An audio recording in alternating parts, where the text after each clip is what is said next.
Okay, so insha Allah maanta waxaan bilaabeynaa week 7 oo ah casharadii noo socday. Week 6 oo soo marnay, hadda week 7 aan maraynaa. Waan isbuuc ugu dambeeyey waa qaybtan this section oo foundationka. Isbuuc ugu dambeeyey waaye. So after foundationka waxaan sameynaynaa projectaan sameynaynaa. Projectigan wuxuu noqon doonaa project weyn oo ku dhisi doontaan HTML, CSS, JavaScript, responsive design, teamwork, waxyaalo fara badan oo ku sameyn doontaan. So insha Allah taasna markaa qaybtaan dhammaystaanaan aan fiirinayna insha Allah probably next week aan fiirinaynaa haddii qofkas iska dhameeyo wixiisa. So maanta waxaan baranaynaa laba wax mainly. Waxaan baranaynaa waxa la dhaho components iyo waxaan baranaynaa waxa la dhaho API calls ama API. Okay. So inta wuxuu leeyahay as the web pages grow in size and complexity, patterns often emerge in the code, elements that share the same functionality and style but display slightly different data. To make our code more efficient and maintainable and reusable, we can encapsulate these repeating patterns into components. So basically wuxuu leeyahay website-yada markay weynaadaan oo website-ka marka uu bato oo qaybo badan uu leeyahay waxaa soo baxaayo patterns waxyaalo macnaha isku eg eg soo batana badanaa meelo kala duwan oo badan ku isticmaalaysaa. Waxaa laga yaabaa function inaa meelo kala duwan ku isticmaalaysa laakiin isku shaqo qabanayaan. So waxaa u baahanaa inaan helno xal si aanan ugu celcelinin codekii. We don't want to repeat ourselves all the time. So components are used are reusable blocks of code. Components waxa weeye waa reusable blocks of code designed to build elements that share similar functionality and design. They simplify development by promoting modular structure and adhering to the principle of dry. Waxaa jiro in programming waxaa jiro principle of dry.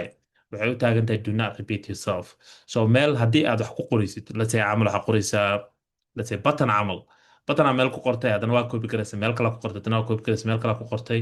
Instead of saasa sameynaysid, waxaa u samayn karta hal function oo generate garaynayo buttonkaas. Kadibna meel kasta oo buttonkaas looga yeero functionkaas uga yeeraysaa. Meel kasta looga baahanyahay buttonka, functionkaas u yeeraysaa. Maybe slightly different qoraalka, right? Components are the core of any modern dynamic web application. Components waxa weeye waa aas-aaska applicationada modernka ah oon hadda isticmaalno, especially in JavaScript frameworks. They enable us to create scalable and interactive applications. Waxayna ogolaanaa inaan sameyno applicationo waaweyn oo waxyaalo badan qaban karo, seamlessly integrating HTTP and API calls to fetch data and to fetch and display dynamic data. So basic components markaa isticmaalayno company badan aa components isticmaalo. Almost every social media aad taqaanid oo aad micnaha aan kulligana garanayna Facebook, Twitter, basically sababta social media oga hadlaayo maxaa la social mediada waa the most dynamic applications waaye. Dad badana isticmaalaya ma aha sida camal bank camal ama maybe waxaa laga yaabaa website qaarkood inay dad yar soo booqdaan, laakiin markay noqoto social mediada dad badanaa soo booqdo milyamaad dad ah every minute isticmaalaya.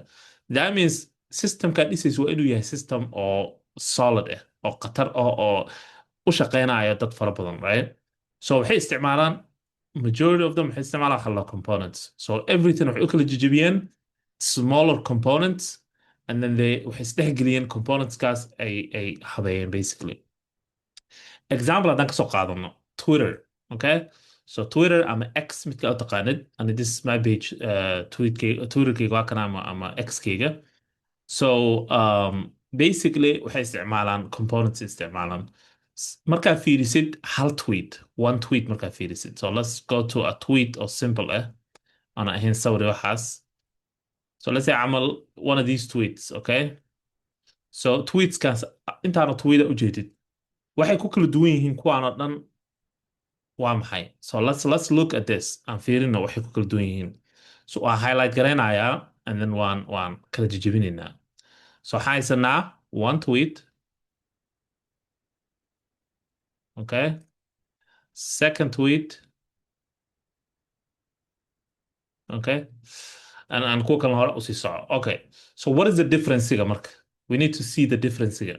Markay noqoto qaybaheeda kala duwan, maxay ku kala duwan yihiin? So haddaan fiiriyo waxyaalo badan iskaga yihiin of course sawirka same, magaca waa isku mid, maxaa la dhihi jiray, handle nameka waa isku mid, dateka isku qaab waaye laakiin waa kala maalin, right? So it's just the same UI laakiin kala maalin waaye, tan waa October 26 tanna waa October 25th, okay? waxay kaloo ku kala duwan yihiin qoraalka, right?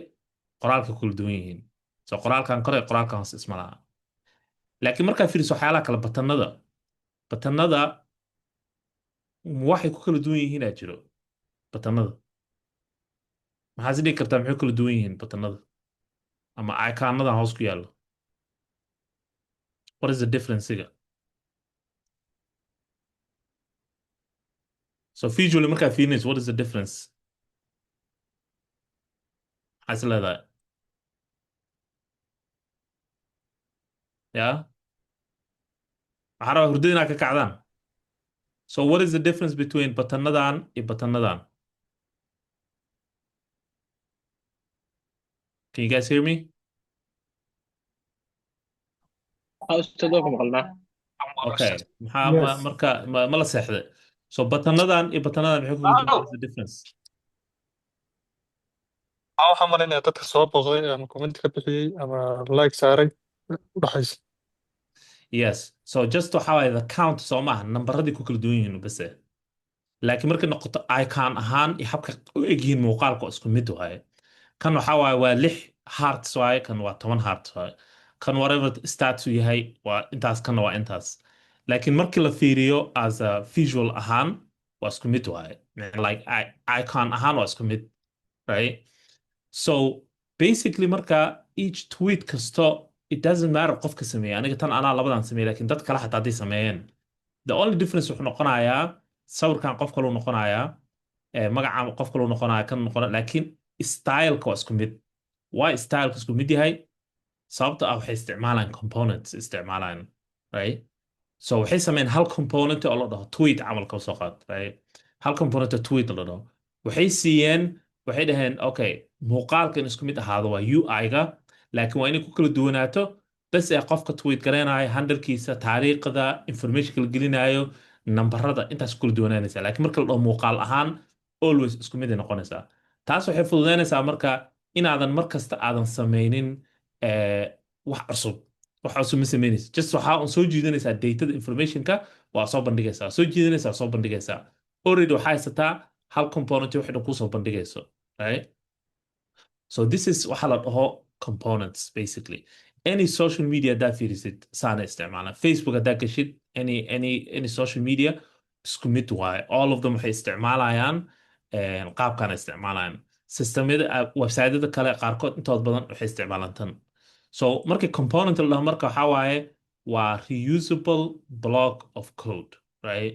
waa code aad soo celcelin kartid ood meelo kala duwan u isticmaali kartid, okay? So we don't even need to draw because waa fahanteen hadda in general wuxuu yahay component halkan, okay? So components marka waa noocaas waaye, waa wax micnaha soo lalaabanayo waaye ood ku bedelaysid base qaabka ay micnaha usoo baxayaan, okay? All right. So yes, dadaana kusoo qora meesha. So okay. And so now marka haddaan fiirino slide-kan yarka ah on hadda kor key video ku jira le waaye. If we look at it, waa maxay components? So components kaba soo qaada website-kan camal muxuu leeyahay button halkan ku leeyahay buy now, right? So button-kan camal meel kale ku yaallaa website-kan gudihiisa. Do you see it anywhere? button-kan button la mid ah micnaha muuqaal ahaan markii la fiiriyo intuu ku yaallaa? Learn more, exactly, right? So difference-iga maxay ku kala duwan yihiin labada button marka? way isku egyihiin laakiin waxna way ku kala duwan yihiin. Qoraalka ku qoran. qoraalka way ku kala duwan yihiin. waxay kale ku duwan cabirka. Yes, midna wuxuu leeyahay also icon, midna icon ma laha, right? laakiin markay noqoto colorka waa isku yara mid, maybe size-ka cabirka markaa noqoto kana xoogaa yara weyn, kan uu ka yaryahay wax yar, qoraalkan uu kala duwan, laakiin color ahaan markay noqoto background isku mid waaye. So that means hal component isticmaali kartaa hal function oo kuu sameynayo batanada. waxaa leedahay markii halkan la joogo waxaa ka dhigtaa learn more. marka halkan la joogo waxaa ka dhigtaa buy now ka dhig aa leedahay saasaa kula bedelaysaa. Right? So that means reusable waaye componentigaas. sidee marka u sameynaynaa componentigaas camal see u sameynaynaa markay noqoto HTML kaba soo qaad buttonka is like this saan camal waaye. laakiin buttonkan markaan JavaScript ku sameynayno saa u sameynayno waa saan. So this is HTML waa kana caadi just waxaa leedahay button class waxaa siinaysaa btn or button whatever. learn more let's say camal. kuwa kalena waxaa ku bedeli kartaa wax kale laakiin marka JavaScript lagu sameynayo this is how we do JavaScript. function aad sameynaysaa la dhaho create card ama let's say create button aa dhahna kaas. waxaa siinaysaa qoraal textiga waxay noqonaysaa marka learn more kan. mar qaarkood waxay noqonaysaa learn more mar qaarkood waxay noqonaysaa buy now marba waxay noqonaysaa. Also waxaa sameyn kartaa button waa ku dari kartaa waxaa dhigi kartaa waxaan ka wadaa icon ma lagu dari karaa. haddaan dhamaystirno functionka basically waxaa sameynaysaa variable waxaa leedahay document that create element button uu sameynaya element button class waxaa siinaysaa btn and then qoraalaa siinaysaa qoraalka wuxuu noqonayaa whatever text la soo celiyo and that's it. waa samaysa functionkaana markas u yeeraysaa marka. So waa wixii aan soo baranay oo casharkii aan soo dhaafna soo baranay waaye. document that create element waxay samayn kartaa button. Now marka functionka haddaa u yeertid meel kasto exact button uu kuu sameynayaa oo aad micnaha aad meelo kala duwan u isticmaali kartid. tan waxay ka caawinaysaa let's say camal CSS-ka waxaa samaysa class la dhaho button hal meelay kugu jirtaa. website-kaada buttonka meelo badana looga yeerayaa. waxaa rabtaa inaad website-kaada redesign ku samayso let's say camal waxaa haysataa 100 page camal haysataa 100 page button ku jiro. meeshii aad mid kasta si gooni ah CSS-kiis u hagaajin lahayd oo colorkeed u bedeli lahayd hal meel aad ka bedelaysaa CSS-ka boom 100 page ba kulligood way wada bedelmayaan. Right? So tan waxaa la marka reusable waxaa la dry and basically waxaa waaye do not repeat yourself macnaha ma ku soo celcelinaysa buttonka meelo badan oo website-ka ka duwan. haddaa ku soo celcelisay meelo badan then waxay noqonaysaa muuqaalkii kala xumanaanayo waxaa laga yaabaa inaad ku iloodid. So page marka aad buttonka dhinacaan waa red dhinacaan waa blue kana waa saan kana waa saas website-kii maxaa la jira brandingkiisa halaabaya. So now marka tan waxay ka caawinaysaa you can just easily waad hagaajin kartaa. Right? So buttonka marka isticmaalaysa marka functionka marka u yeeraysa waxaa leedahay marka create card or ama create button functionka magaciisa learn more ama inta waxaa leedahay buy now or whatever and then buttonka horaa laga sameynaya. Okay? And then this is how it looks like markii aad markaa samaysa kabacdi saanu noqonayaa and then markii la buy now saanu noqonayaa. Okay? So simple way waxaa isticmaalaysaa same function. speedka website-kaada wuxuu noqonayaa kor u aadaya maxaa yeele uma baahna inuu batana fara badan uu u yeero hal function laga wax dhan sameynayo. codekaadii spacekiisa yaraanaya ama micna culayskiisa yaraanayo waxyaalo badan. it helps you with a lot of things. Right? So modularity reusability dry waxaan dhan waxaa waaye waa principles of programming waaye oo u baahan tahay as a developer inaad taqaanid oodan micnaha ku soo celinin maanta dhan aad copy garaynin code oo meelo badan aad ka buuxinin. Right? So that's very powerful markay noqoto markii aad code programmer aad noqotid waa inaad taqaanid principleka dry inaad garanaysid. So component taasaa already waan naqaanaa sida loo sameeyo functionkan waan garanaynaa. So waqti badan kuma bixinayno. So let's go ahead waxaan sameynaynaa barnaamij la dhaho jokes aan sameynaynaa oo website yar oo jokes aan sameynaynaa. Let me show you marka suu eg yahay and then waan dhisaynaa we're gonna build it together. So this is how it looks like. It's very basic. wuxuu leeyahay hal component. See? hal component yuu leeyahay.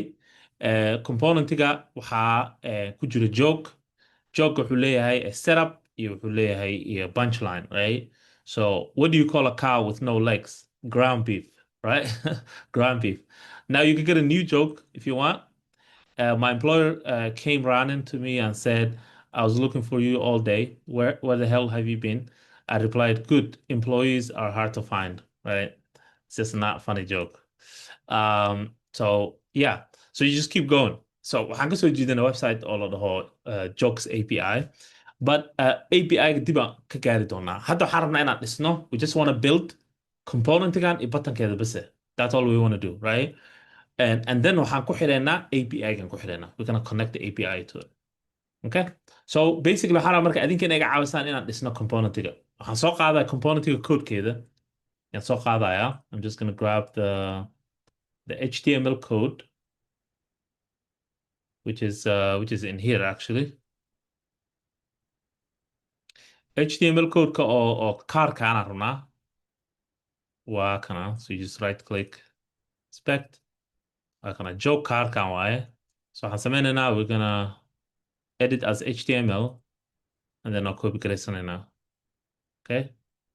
waxaan soo furanaynaa project empty this is the empty project oo jokes dhahay jokes start. waxaan sameynaynaa file la dhaho index.html. waxaan samaysanaynaa folder la dhaho css. waxaan rabaa inaad barataan habka professionally loo sameeyo website-yada. markii noqoto arrimaha css-ka iyo waxaas folder gooniya la geliyaa. micnaha meesha laguma qoro css-ka. so waxaa leedahay inta camal styles.css aad dhihi kartaa, right? wixii JavaScript waxay galayaan meel gooni galayaan, but let's actually make it. waxaan gelinaynaa folder laho components, right? Components wuxuu noqonayaa fileka JavaScript-ga ku jiraan, functionada JavaScript-ga oo components-ka ay ku jiraan. inta waxaan leenahay marka we're gonna create a component la dhaho jokes aan leenahay .js. saa uga jeedaan waxaan sameeyey capital J. hadhowdii markay u gudubtaan casharka sectionka labaad waxaa arkaysaan components qaabka loo sameeyo waxaa waaye capitala laga dhigaa filekooda magaciisa. Okay? So just waxaa waaye waan sii practice garaynaynaa wixii mustaqbalkaan rabna inaan baranno. Okay, so now marka HTML-ka waxaan sameynaynaa basic HTML aan set up garaynaynaa, and I'm just gonna grab qaybta kore first. Right? So you're just gonna grab qaybta kore, and then the body. waxaan ka bixinayaa wax ku jira halkan. waxaan soo jiidanaya qaybta kale ku xigto. Okay, so waxaan sameynay HTML caadi head aan sameynay iyo maxaa la jiray badigii. badigina waa kana. waxaan kale oo sameynay, waxaan ku darnay meta oo character sida hadda koran ka hadalna tan. waxaan kaloo ku darnay kanaan ku darnay. kan yaa ii sheegi kara wuxuu yahay, muxuu taagan yahay, shaqadiisa maxaa waaye? What is this one? screenka hadba screenka ku daawanaysa intuu leeyahay uu beddelaa. Exactly. waxaa loogu talagalay responsiveness-ka. website-ka screenka ka daawanaysid yuu cabiraya automatically. kabacdi website-ka u sheegaya wuxuu yahay. inta waxaa weeye waa CSS-ka nagi waaye. soo jeedid wuxuu ku jiraa folderka CSS, and then styles ku dhex jiraa. Keep that in mind. Exactly, Ayub. Thank you so much. And then styles.css. Sometimes spelling that qaladid waxa dhan oo ka halaabaya. So make sure CSS styles s ku jirto, soo jeed styles fileka s.css. title-ka website-ka, and then waxaan sameynay div aan sameynay ID wuxuu leeyahay app la dhaho. waxaan kaloo sameynay div kale, class container, and all that stuff. And then button aan noo yaalo, buttonkan waa kii hore noogu yaalo. So CSS-ka marka soo copy garaysanaynaa, uma baahnin CSS-ka inaan aad ugu sii waqti badan ugu bixino. I'm just gonna copy and paste. So CSS-ka waxaa noo yaala root, badigaan target garaynaynaa, and then waxaan target garaynaynaa container. waa kana containerka, this one waaye aan target garaynaynaa. waxaan kaloo target garaynaynaa joke cardka hadda nooguma jiro, so that's mid aan samayn doono waayo oon ku samayn doono JavaScript. joke card hover markii kor gacanta la dul saaro, mouse la dul saaro, joke cardka wuxuu noqon doono. joke setup waxaan samayn doonaa, joke delivery waan samayn doonaa. all this waxaa waaye inta badan waxaan samayn doono waayo. Okay, so haddaan fiirin aan bilaawno barnaamijkanaga. start aan leenahay, waa kaasa button aa ku jiro, there's nothing else, that's it. waxaan u baahanay in annaga samaysano our own cardkanaga in annaga samaysano u baahana. So marka haddaan rabno inaan JavaScript-gan aan ku dhex samayno, maxaan u baahannahay HTML-ka marka hore inaan ka samayno? What do we need to do? sidee isku xirnaa? inaad inaad ku xirno inaad isku xirtid. Exactly. so intee lagu xidhaa marka meeshan kore baan ku xidhaynaa mise intaan gelinaynaa maya maya qaybta ugu dib hooseyso baadhiga dibka hoose baariga baadiga baadhiga exactly yep ya yep right. So dad badan waxaa jira xoogaa ku yaro wareeratan meeshan note qoro javascript file haddaa ku xidhaysid html saana loogu xidhaa badanaa. So mararka qaarkood advance haddii noqoto sheekada waa meel kale laakiin basic haddii tahay saana loogu xidhaa. waxaa leedahay script okay src source equal to quotation aa kusoo baxaayo waxaa gelinaysaa fileka meeshuu ku jiro. hadda fileka intuu ku jiraa javascriptiga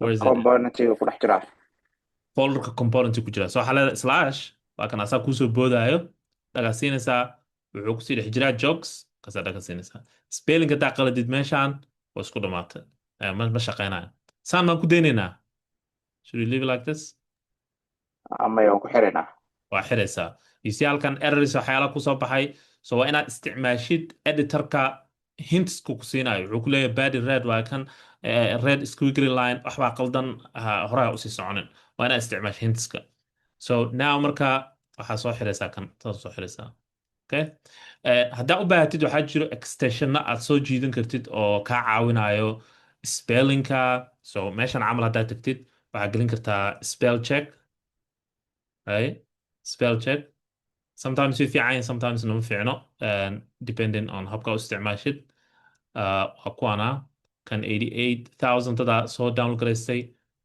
code spell checker waxaa soo download garaystay 14 million so waxaa fiirinaysaa kan dadka badan waa soo install garaysan kartaa I don't know if I trust okay fine um, basically wuxuu ku fiirinayaa ereyga sax ma u spell garaysay mise sax uma spell garaysno waxaa kaloo soo install garaysan kartaa maybe for example camal waxaa soo install garaysan kartaa hello ESLint ESLint waxaa waaye waa javascript wax micnaha check garaynayo in si sax aad u qortay koodkiisi in kale right so anikayga xataa ma update garaynin wuxuu check garaynayaa basically structurekii ama syntagkii si sax ma u qortay iyo check garaynaya haddaad qorin wuxuu kuleeyahay bilaayo soo saaraa error fara badan yuu soo saaraya so ESLintigan waa u baahan tahay so asagana soo download garayso waxaa kaloo soo download garaysan kartaa wax la dhaho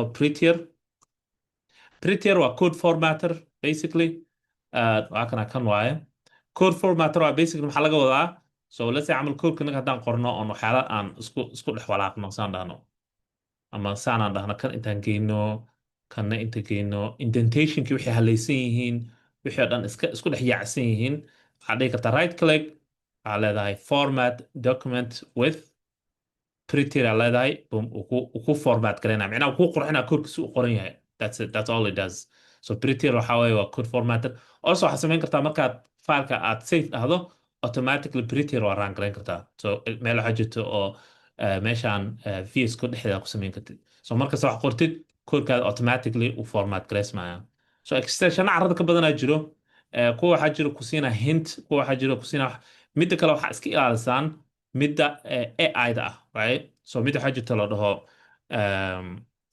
GitHub Copilot so this one waxaan dhihi lahaa waa qish caadi waaye haddii kugu jiro waxaad adiga nafsadaada adaa isqishaysid because waxaa weye waa AI code completion tool waaye oo free ah I think it's free adaa isqishaysid right because you're just only ma baranaysid wax wuxuu ku siin baad aqbalaysaa and now waxba maa baranin and then waqti badanaa bixisay lacag badanaa bixisay and now you wasted your time so waxaan dhihi lahaa copilot hadduu kugu jiro iska bixi hadduu copilot qof ku arko then I'll give them warning and then next time hadduu qof iska bixin waayo then that means you know ayaga isqishaa and they have to leave so iska ilaali marka and then kuwo kaloo badanaa jiro oo AI ah so anything oo AI ah or basically ku dhamaystira codeka is not a good idea because waxba ma baranaysa adi you just only accepting AI da waxay ku siiso so that's just dhinaca extensionska waxyaalahaas so extensiono badanaa jiro oo useful ah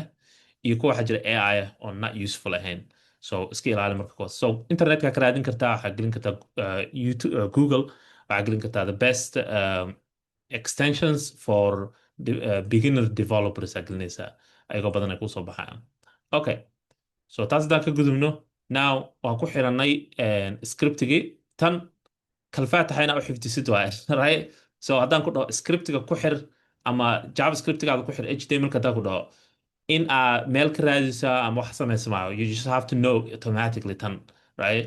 So keep in mind meel ku qoro next time oo qof caawinayo haddii aan ku dhaho javascriptigaada iyo HTML-ka isku xir inaa hore ka taqaana laga rabaa, okay?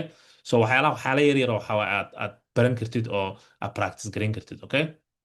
It doesn't take too long, okay? What about black box? I don't know what black box wuxuu yahay. Okay? Black box, I never heard that. AI yeah. Black box? Is it black box? I have no idea. Yeah. No, yeah. Don't use any AI. Wax AI ah oo hintin ku siina waxaas ha isticmaalin unless ay tahay AI wax ku barayso and ha isticmaalin AI because it's just how I waste of time waaye.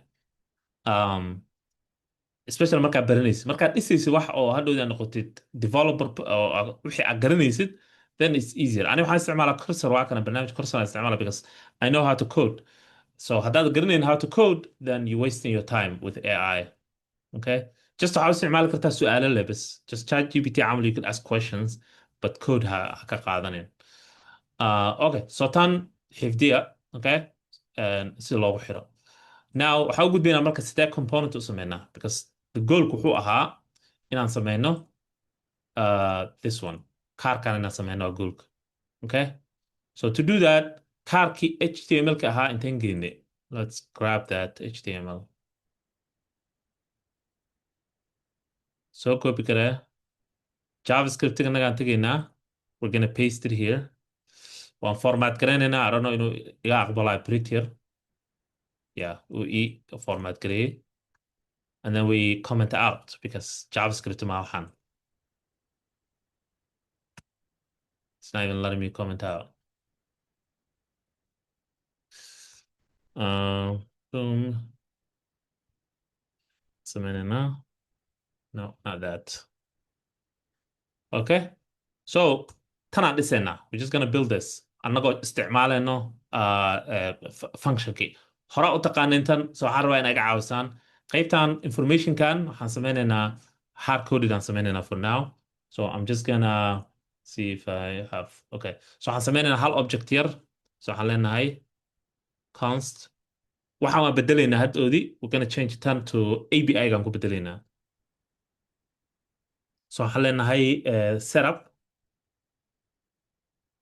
waxaan ka dhigaynaa whatever halkan ku qoran okay and then kan waxaan leenahay delivery whatever halkan ku qoran okay why are cats so good at video games they have 9 lives it's not a funny joke okay now marka function aan sameynaynaa let's create a function or a component that displays a joke okay all right so function waxaan leenahay create joke card aan leenahay functionka magacaas oo bixinaynaa joke card yeah create joke card so functionka waxaa rabtaa ku magacaabi kartaa you can name whatever you want you go ahead you have a question معلن are components basically functions معلن yeah did you say components are functions معلن I said are components basically made up of functions yeah so components are basically functions right so any component you see okay especially in applicationada waaweyn they're all made of functions waaga hore waxaa la isticmaali jiray waxa la classes class based components waxa la dhaha jiray hadda laakiin waa laga gudbay there's no more class based components classes waxa waaye Right. waa similar to functions but way kala duwan xoogaa but yeah Okay. just all of them are always functions waaye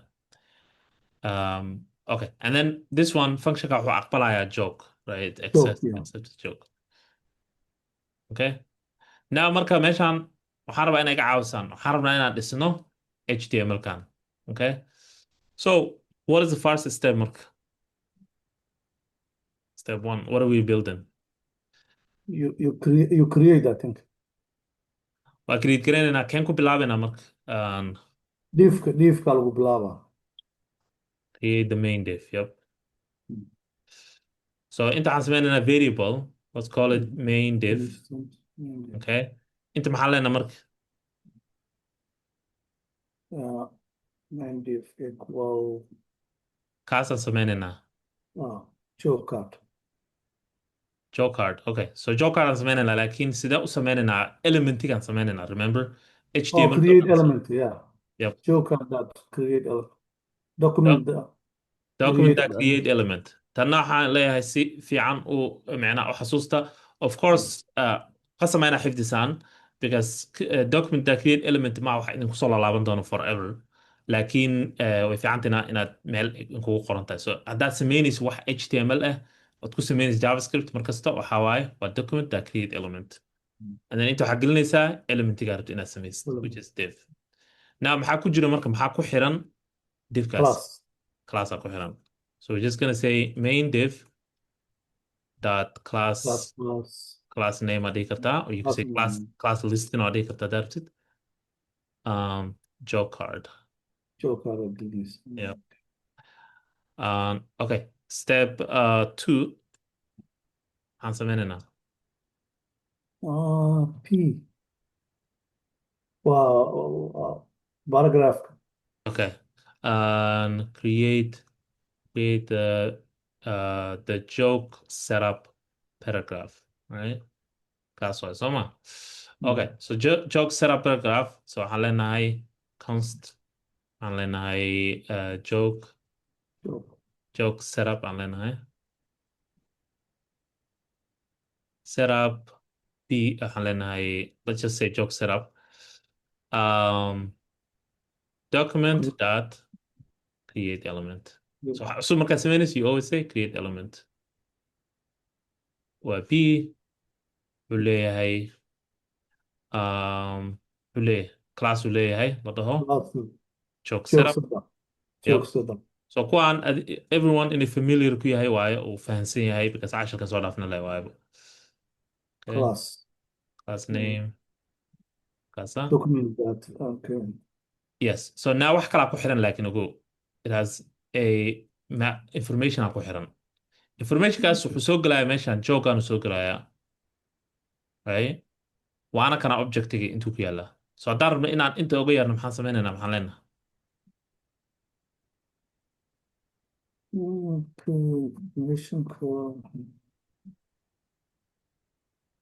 what do we do there waxaan rabnaa inaan ku darno qoraalkan la dhaho micnaha joke setupka data content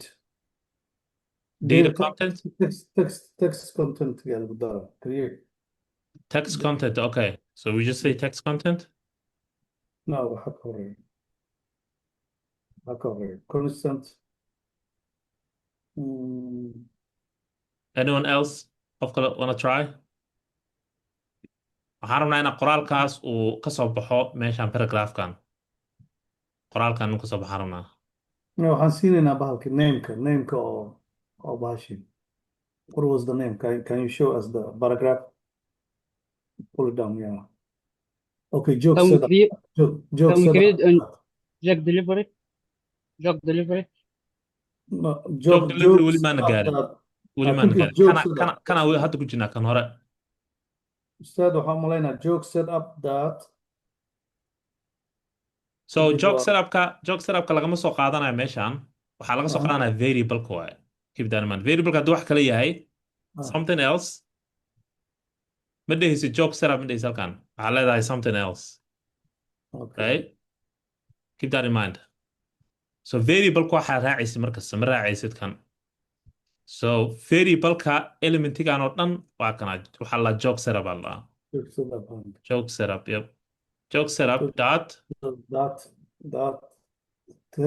text content aad tiraahdaay maxaan gelinaynaa text contentiga marka halkan hadda waxaan gelinaynaa text content ogow functionka markii loo yeero waxaa la siinaya objectgana la siinaya marka u yeerno we're gonna call the function create joke card la dhaho we're gonna give it objectgan dhan now waxaan rabnaa inuu soo bandhigo informationka objectigaas ku jiro. So how do we do that? Content. So right here waxaan rabnaa we want to display the setup halkan. Informationkaas B da already ugu yeernay. I think chalk inaan leena macalin. Why is that? maxaan saas u dhahnaa? Okay, let me Because- clarify wax. Inta waxaan leenahay, Joke, let's call it like maybe joke data and then okay. okay. So now functionka wuxuu soo jiidanayaa informationki joke oo kan ah. Wuxuu Okay. galayaa variable kan la dhaho joke data uu galayaa. Now Okay. seen uga soo baxsanaa qaybta setupka. Remember objectiga markii aad wax ka soo baxsanaysaa object wax looga soo baxsadaa. Functionkiisa ma u yeeray? Let's say you have object haysataa weyn. Ay, Objectigaas gudihiisa wax ku jiro inaad la soo baxdaa rabtaa. Hal wax oo ku jiro objectigaas. How do you get it? I think this one we're gonna put choke data. How to access object in JavaScript. عشان ka qaadanay casharkii objectiska, remember? Aan ka qaadanay. There's two ways oo lagu access gareeyo objects. There's the dot notation, okay? So meel in ku qoran waa notes ahaan, and there's a bracket notation. Okay? Ma xasuustaan hadda? So dot notation markuu yahay sideen u access gareynaynaa marka setup. How do we access setup? So remember what kind of object is right here. Iska be low function can't be skill low. Let's just get rid of it. How do you access mesh and how do I show setup? If I want to access the setup. Okay. Remember we said dot notation and bracket notation? You say joke.setup. Yes, Ayub. Right? Melanin kuu qoran tahay waa waxyaalaha noteskan dhan anigana waan qoray. I gave you notes in the CA. Should have been written somewhere. Markay noqoto object, to access object, you have two options. Waxaa haysataa dot notation iyo bracket notation. Dot notation see waaye? Waa just waxaa leedahay objectiga magaciisa dot whatever aa ka rabtid. This one, objectiga magaciisa waa joke. So waxaa leedahay joke dot setup. So, That's how you access the setup. Dot joke dot delivery. That's how you access the delivery. Right? So waxaa haysataa key waxaa waa key and value. Key value pair. Key and value. Okay?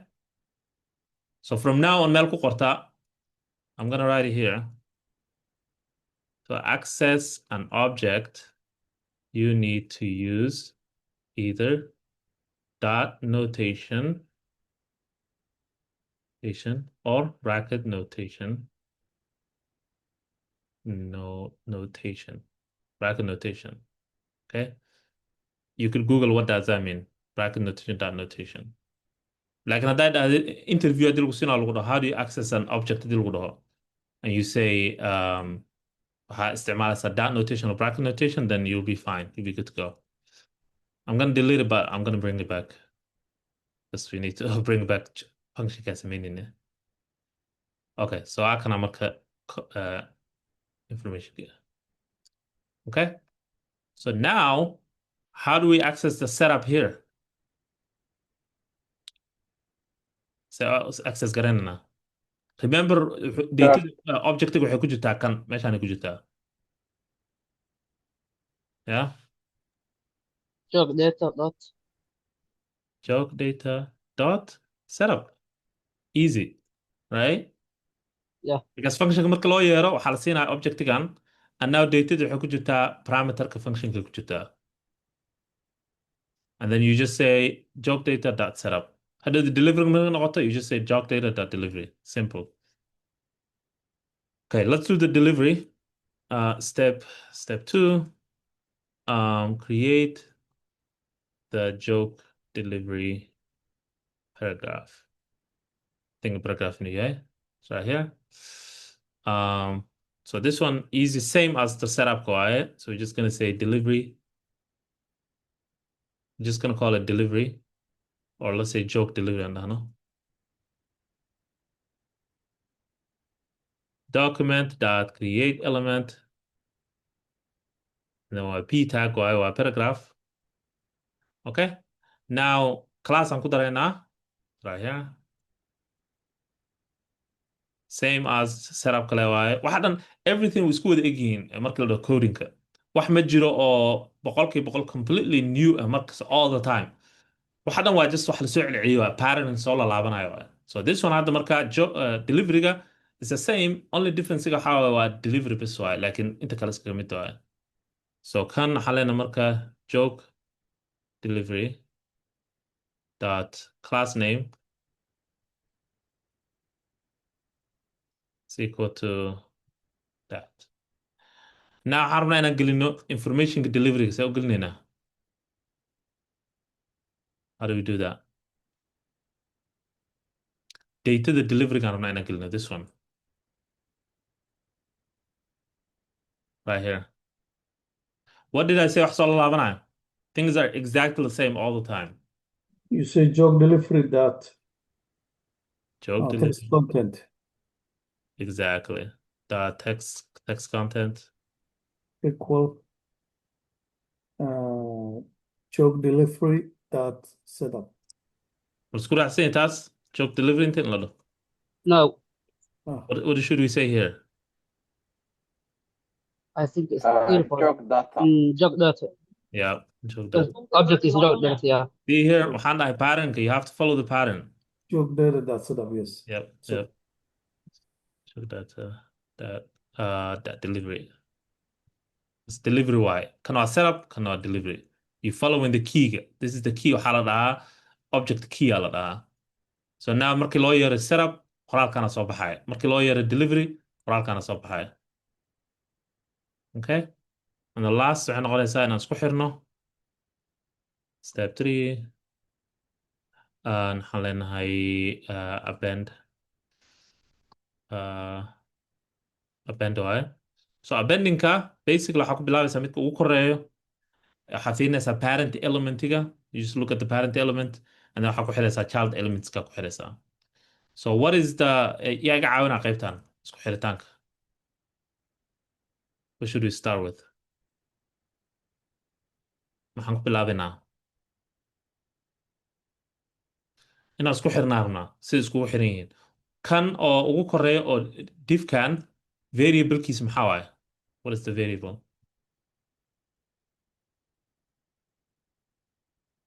main div Main div, exactly. dot append. Qof aan soo qoray ayuu main div. Okay, main div dot append. Yaan ku xiranaa main divkan. Fiiri wuxuu leeyahay laba child element uu leeyahay. P. Oh, the bar graph. Paragraph. Should we add a paragraph here? Oh,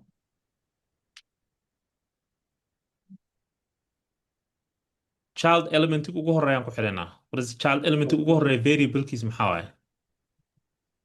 variable kiisu waxaa waaye joke setup. Exactly. Jog Joke setup. All right, and then waxaan ku xiranaa childkiis kale. Main div dot append. Kee waa childka ku xigo? Kan delivery. Joke delivery. Joke delivery. Yep, joke delivery gan waa.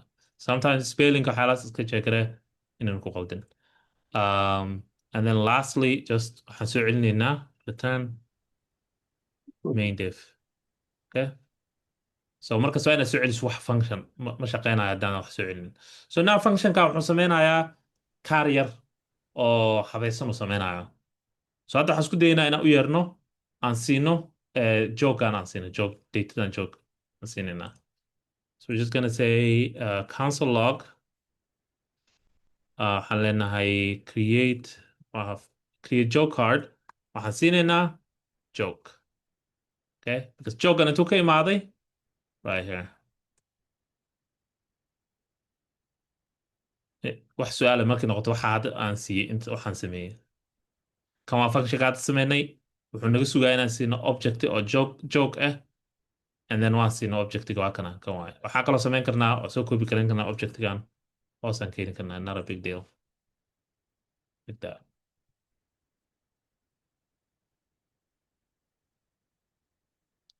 So waxaan siinay objectigan iyo waxaan gelinay halkan right here.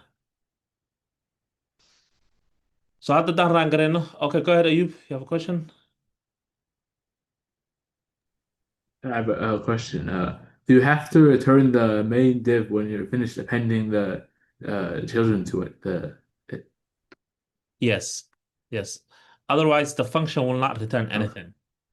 So it will not even work. It has to return something. Yeah. Okay. Either function waa inuu cancel oo garay wax or it has to return something. Those are the only two ways you could get something out of the function. It's either to cancel log it or to return it. So hadda if we look at the website, which is this one, waxba hadda ma soo baxayn halkan, which is okay. Weli maanan dhihin halkan soo tus. Cancel kan fiirinaynaa. We have a small issue. Somewhere in the index.html, yeah, waxaa ku jiro line 18, wax naga qaldan yihiin. Line 18, we have a little bit of issue here. Script, I don't see the issue.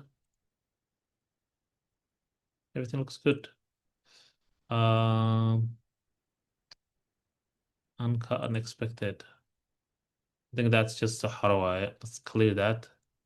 Yeah. So waa kana kaarkii. We created the card. Okay. Wuxuu leeyahay div. Wuxuu leeyahay classkii. Wuxuu leeyahay kan. All that stuff. Now, haddii aan bedelno kan, aan ku bedelno wax kale. Let's say we change the joke aan wax kale ku bedelnay. Funny setup joke. Something like that. Now, haddii aan refresh, haddii aan clear dhahno refresh. Waa kana. Soo furno. Funny setup joke. See? So that means functionku noo create gareyna waxaan u baahannahay. Uu noo sameynaya. So halka waxaa hadda naga dhiman waxaa waaye inaan ku xirno HTML ka caadiga inaan ku xirno. Right here inaan ku xirno. So that means marka waxa lagu xiraayo maxaa la sameynaya? What is the first step? Marka meel wax ku xiraysa. Step ugu horreeya maxaa waaye? So let's say we want to connect the function ka wax ka soo laabanaya intaynaan gelinaa rabnaa. So haddaan rabno inaan saa sameyno maxaan sameynaynaa halkan? We just need to get rid of that. What should we do here? The created to index. Qofaa soo qoray wax. Document.query selector. Exactly. So document.query selector. So qofaa raba inaga caawiyo marka meeshaan. So how do we call maxaa la jiray divkan joke containerkan saan u yeernaa halkan? Anyone want to help me?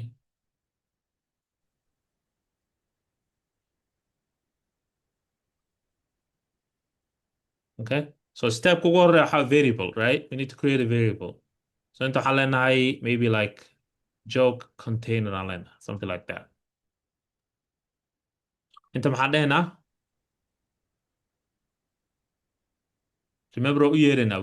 We just grab in kan u yeerinaa. Waxaan baranay methodyaan baranay. We learned create element. Maxaan kaloo baranay?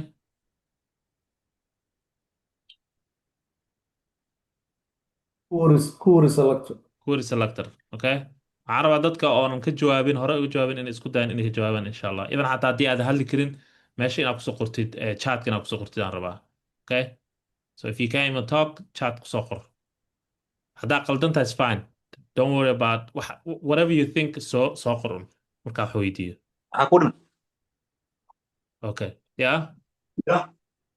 So markaa su'aal weydiiyo waxaa is leedahay soo qori kartaa ama waad ismute garee insha Allah. Ismute garee qofaa hadlaya. Farah, Maxamed Farah. Mute yourself insha Allah. Okay, so inta waxaan leenahay document.query selector. tanna waxaa waaye one of the things u baahanta inaad maskaxda ku hayso all the time. Right? One of the things oo meel inaad ku qorto u baahan tahay. Okay? Document dot query selector selects HTML elements. Okay? HTML elements. Waxaan leenahay inta existing HTML elements tags with basically class ID or just the element by itself. Okay, so that's kind of like the description عمل. So either halkan marka waxaa gelin kartaa either waxaa gelin kartaa class waxaa gelin kartaa something like waxaa gelin kartaa joke if there's a joke hadii la class la dhaho, or waxaa gelin kartaa ID halkan you just say joke like that, or waxaa gelin kartaa div, or waxaa gelin kartaa paragraph whatever. habka u select gareynaysa aday ku jirtaa si CSS ka camal ah. How do you select element CSS ka camal? So kaanaga it's very simple, it's right here. waxaa la lahaa joke container waa class, right? So we just need to like do here boom like that. Okay, so now kan waa soo jiidanay, waxaan rabnaa function naga wax kasoo laabanaya inaan ku xirnaa rabnaa. We want to connect them. Okay, so who's gonna help me with that? inaan connect gareynaa rabnaa.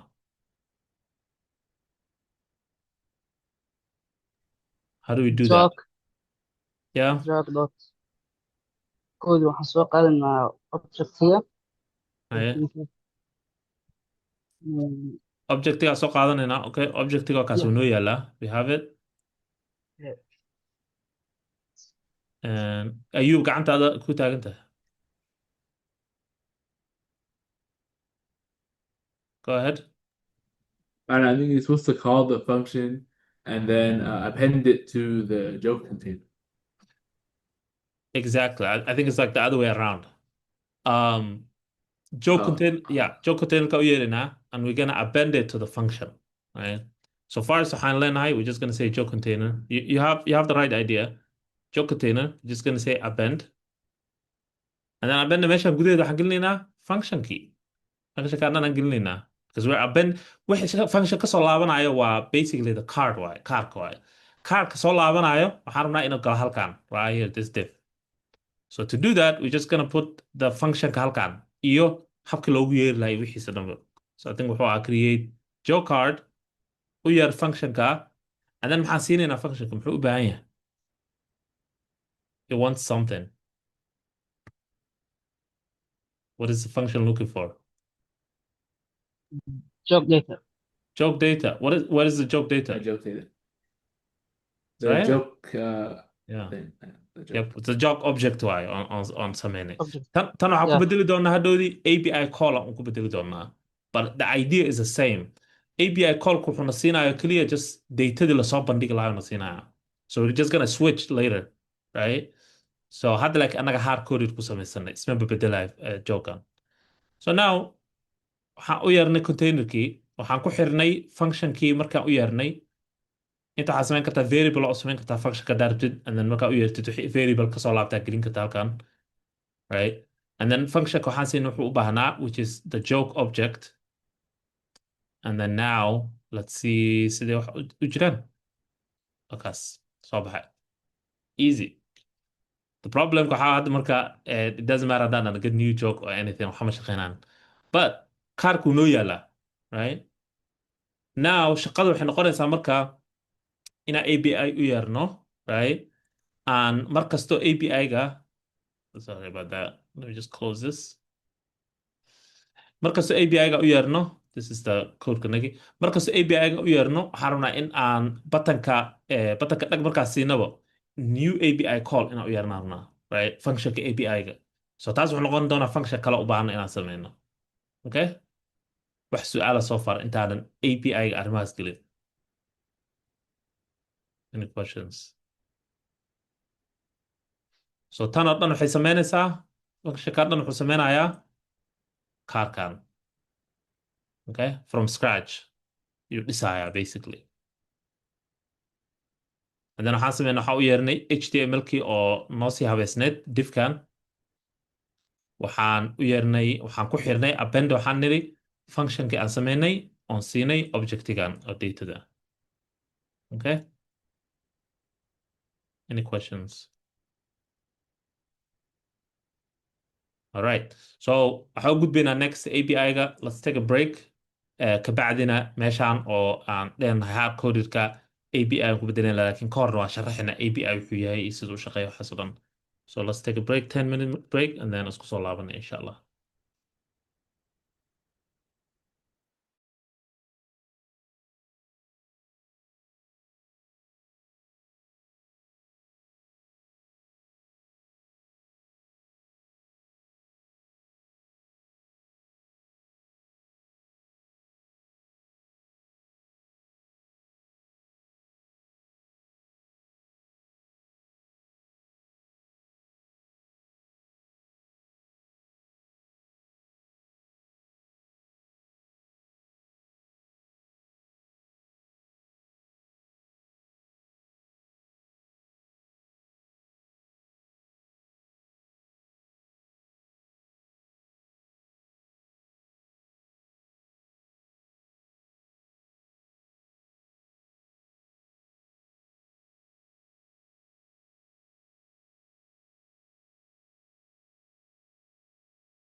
All right. Soo laabto insha Allah. Um, soo laabta. Okay. Dib aan ugu laabano. Malay maqlaa. Yes. Okay, good. All right. Before we even start qaybta oo API-ga, waxaan rabaa inaan ogaado, what do you guys think is API? What is API? I think API is application package interface. Application package interface. Okay, that's good. It's basically like communication between the server and client. Communication between server and cloud. Okay, let me write those down. Application package interface. Okay. Communication between server and cloud matter. Client. Server and client. Okay. Anyone else want to try? waa xog meel kala taalo oo aad soo dalbanayso oo qaadanaysa Okay. Xog meel kala taalo. oo aad markaasi soo jiidanayso like hadda Hey. waxaa ka wada like hadda ii sheeg xogtan hadda oo dhaato meel kala taalo waayo oo aad soo qaadanaysid API-ga That's good. Okay. That makes sense. Yeah, kalo isku dayay. Any examples oo aan maqasheen hadda kor? API?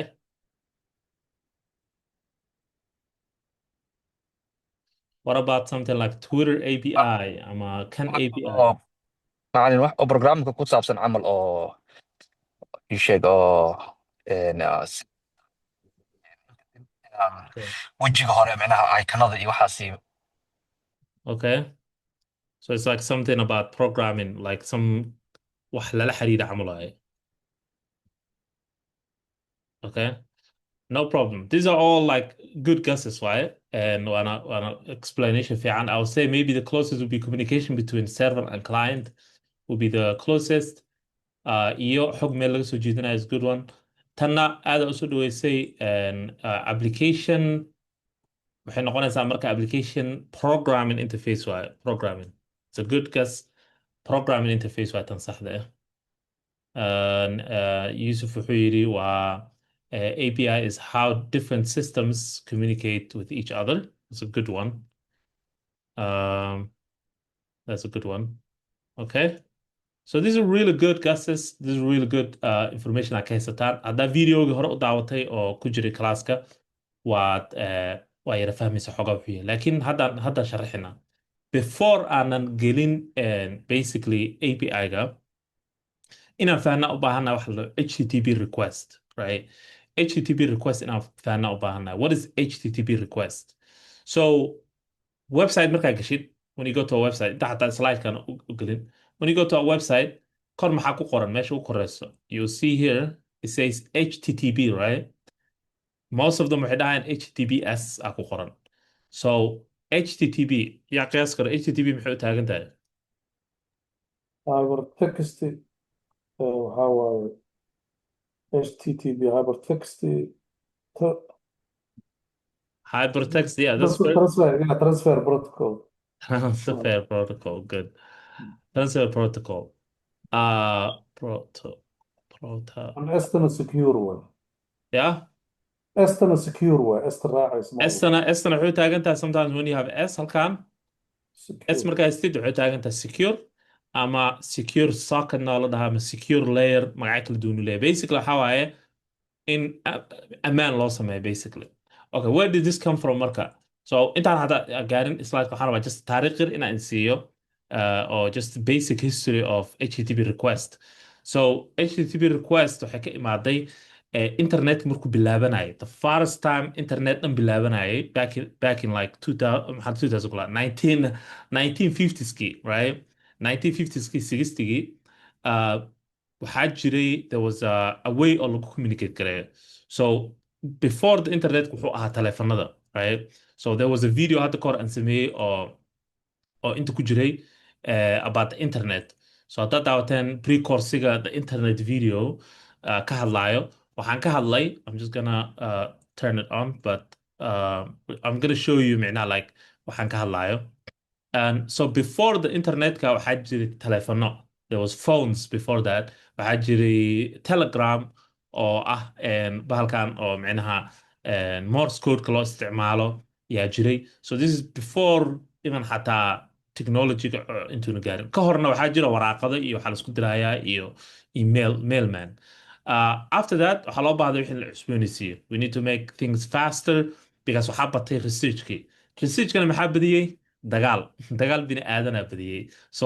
world war two markuu bilaabanayay world war one markuu dhacay yaa wadamada waxay dhaheen okay we need to do better communication inaan sameyno encryption se iskula xiriirnaa telephone haddii aan iskala xiriirnaa ama Morse code waa la isla fahmaya Morse code-ka qof kastuu fahmaya so anyone can learn Morse code waa translate garan kartaa it's just a language waaye and then sidee lagu sameyn karaa we need to do encryption inaan sameyno waaye now encryptionka in la badiyo waa la cusboonaysiyo so world war one ma ahayn micnaha the best wuxuu ahaa micnaha technology badan ma jirin laakiin world war two now it's another maxaa la jiray another world waaye waa hab cusub aa loo communicate garanaya so maxaa la jiray wadamada sida Mareykanka camal iyo Germany iyo wadamo badan iyo Russia yaa waxay sameynayaan horumar fara badan horumarkii sameynayaanna wuxuu ku xiran yahay technology-gooda jaamacaduhu ka imaanaya so Harvard University Stanford University yuu ka imaanaya so Mareykanka camal waxay sameynayaan kaba soo qaad Harvard camal waxay sameysay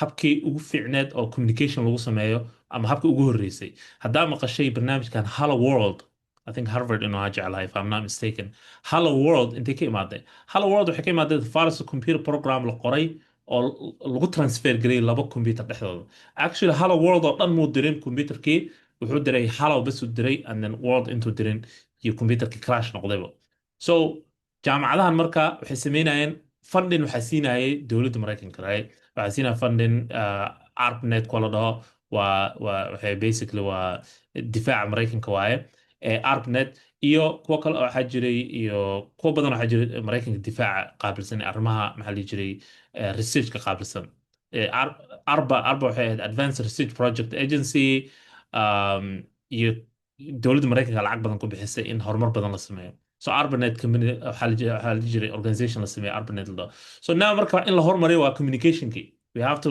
create all these lines kala duwan around the maxaa la jiray wadankii oo dhan bilaag waxay ku bilaabatay dhinacan oo westiga ku bilaabatay California iyo ku bilaabatay and then waxaa la sameeyay layman dhaadheer so laymankan waa physical layman oo like fiilo caadi ah waaye hadda waxaa jira waxa la dhaho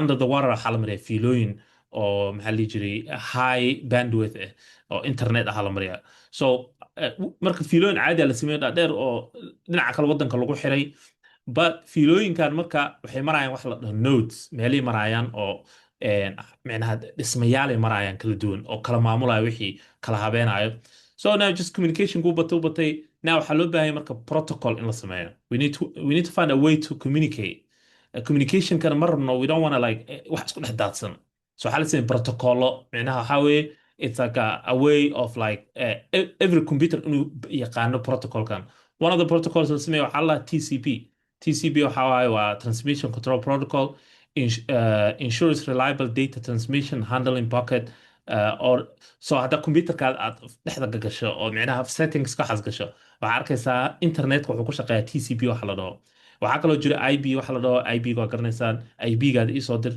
qofkan IP-giisa la helay haddaa maqasheed waa internet protocol basically waxaa computerkaada wax lagu garan karo waa addresska computerkaada your computer address waaye now marka we need to create more protocols because wixii sii batay right so wixii markay sii bataan marka we need to create more protocols hadda dhow xataa waxaa lasoo saaray AI protocol mar dhow lasoo saaray too so we need the internet protocol u baahannahay communicationka internetka website-yada how do websites wada xiriirayaan so now we need a better communication internetka so website markaa gasho how do you grab information from computer kaloo meel kale yaallo sidoo adig kugu imaanaya computerka dariskaada u imaado now you need to have a protocol waxaa la sameeyey mid la dhaho hypertext transfer protocol basically waxay transfer garaynaysaa qoraalka website-ka that's it bas waagi hore 1990skii 1980skii ma jirin wax graphics fara badan ma jirin so text le waa website ugu horreeya waxaa ka mid ah ninkaa la dhaho Berners-Lee waxaan ku baranay HTML markaa bilaag baranaynay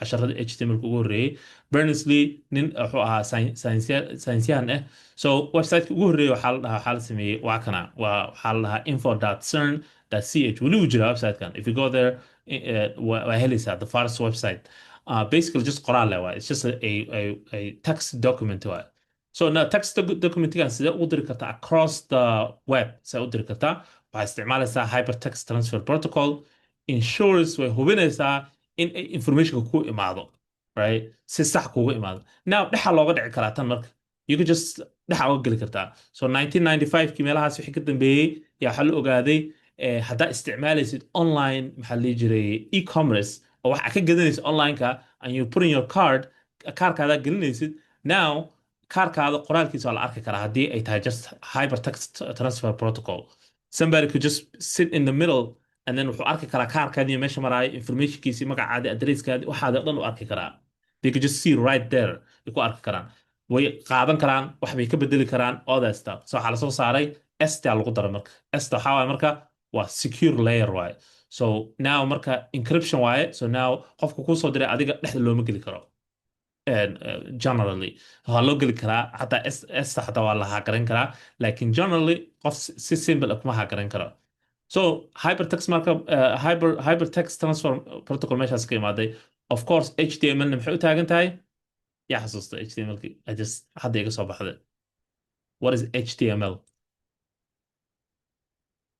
xarafkaas HTML muxuu u taagan hypertext markup language hypertext markup language see so ninkan yaa waxay sameeyey also tanna asaga qayb ka qaatay inuu hirgeliyo so arrinta hypertext waxyaalahaas waagaasaa micnaha ay caan noqotay maxaa loo dhahaa hypertext basically waxaa waaye waa qoraal oo marba meel aadayo ama linkyaal fara badan leh waxyaala noocaas I don't know why u doortay magacaas but yeah so that's meesha ka imaaday markay noqoto HTTP request waxay ka imaaday codsiga codsanaysa website-ka you requesting the website now website wuxuu ka imaanayaa it's coming from a server meel ku yaallo wuxuu ku yaallaa California meel kale ku yaallaa now adiga haddaarto inuu ku imaado waa inuu soo maro intaas oo nodes inuu soo maro waaye wixii nodeskan ka hadlayna daayay fiilooyinkan dhan inuu soo maro waaye adig ku imaado sidee lagu ogaanayo waxaas protocol right so transfer protocolka hypertext transfer protocolka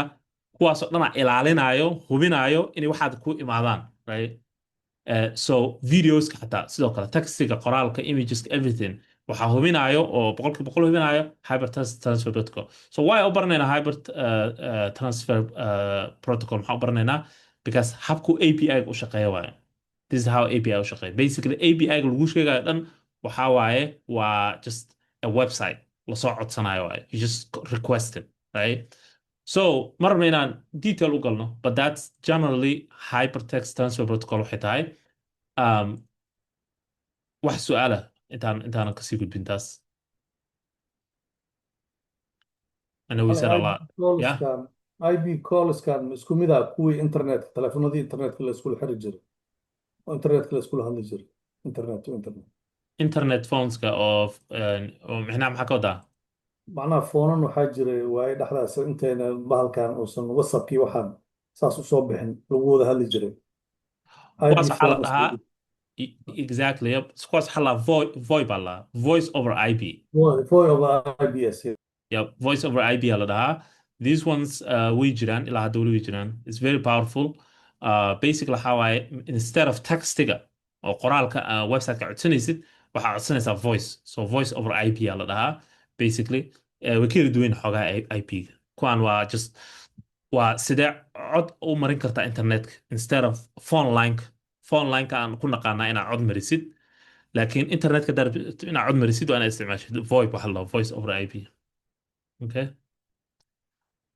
so just quickly aan dhex marno halkan so HTTP request maxay tahay what is it what exactly HTTP request example ahaan kaba soo qaad qof waxaa tahay waiter maqaayadaa ka shaqaysaa maqaayadda marka codsiyaa lagu dirayaa codsiga lagu diraayo waa qoraysaa so http hyper https waxay qoraysaa requestiga codsigaad dirtay waxaa gashay google.com codsigaad dirsatay serverska google uu ku jiraa informationka google.com website-kanaga gebischool.com aa qortay serverkiisu wuxuu ku jiraa Cloudways Cloudways ku jira waa hosting companyga hosting anaga ii ah waaye Cloudways ku jira service code Cloudways intii ku yaalaan who knows California meelo kale ku yaalaan I don't know server code ku jira information kay codsiga dirsanaysa maqaayada camal marka waxa waaye waa adiga website codsanaya camal waaye now gadaal waxa codsiga ku fulinayo waa serverki waaye these guys oo cuntadii ku habeenaya basically waa chefs waaye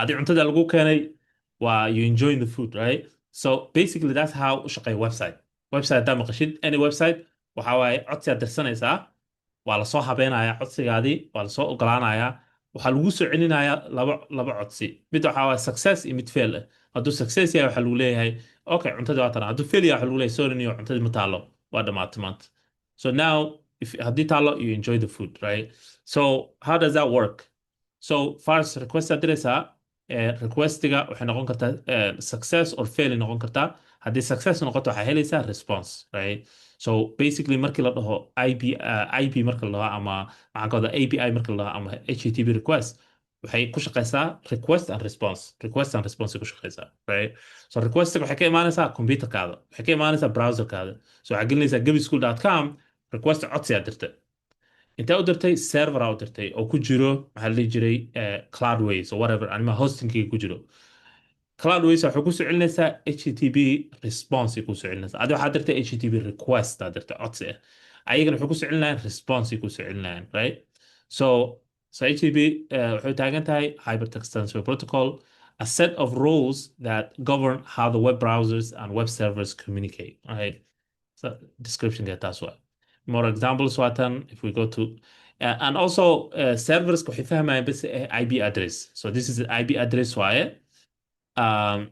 laakiin adi waxaa qoraysaa gebischool.com aa qoraysaa serverka somewhere in the middle waxaa lagu bedelayaa gebischool.com waxaa lagu bedelayaa 129.823 lagu bedelayaa serverka ma fahmaya adi waxaan gebischool.com ma fahmaya adi leewaay taas waa dadka loo fududeynaya meesha dadka qori lahaayeen 1.2 qori lahaayeen waxaa la gebischool.com la bisqor serverka waa loo fasiraya don't worry waxaa fasirayo kuwa micnaha ilaaliyo domainska magacyada domainska fasiraya so now codsiga diraysa marka waxaa la dhahaa get request la dhahaa get request right so tana waa meel ku qoro get request waxaa waaye codsiga diraysid waxaad diri kartaa codsiyaal kala duwan aad diri kartaa hal getka ma ah base getka waxaa waaye one way oo wax loo diri waaye so this is a get request is one way tan waxaa caadiga ah website daa cusutid your request habab kale jiro wax loo diro post request waxa la jiro post request maxay tahay basically waxaa haddaad rabtid inaad website wax ku dirtid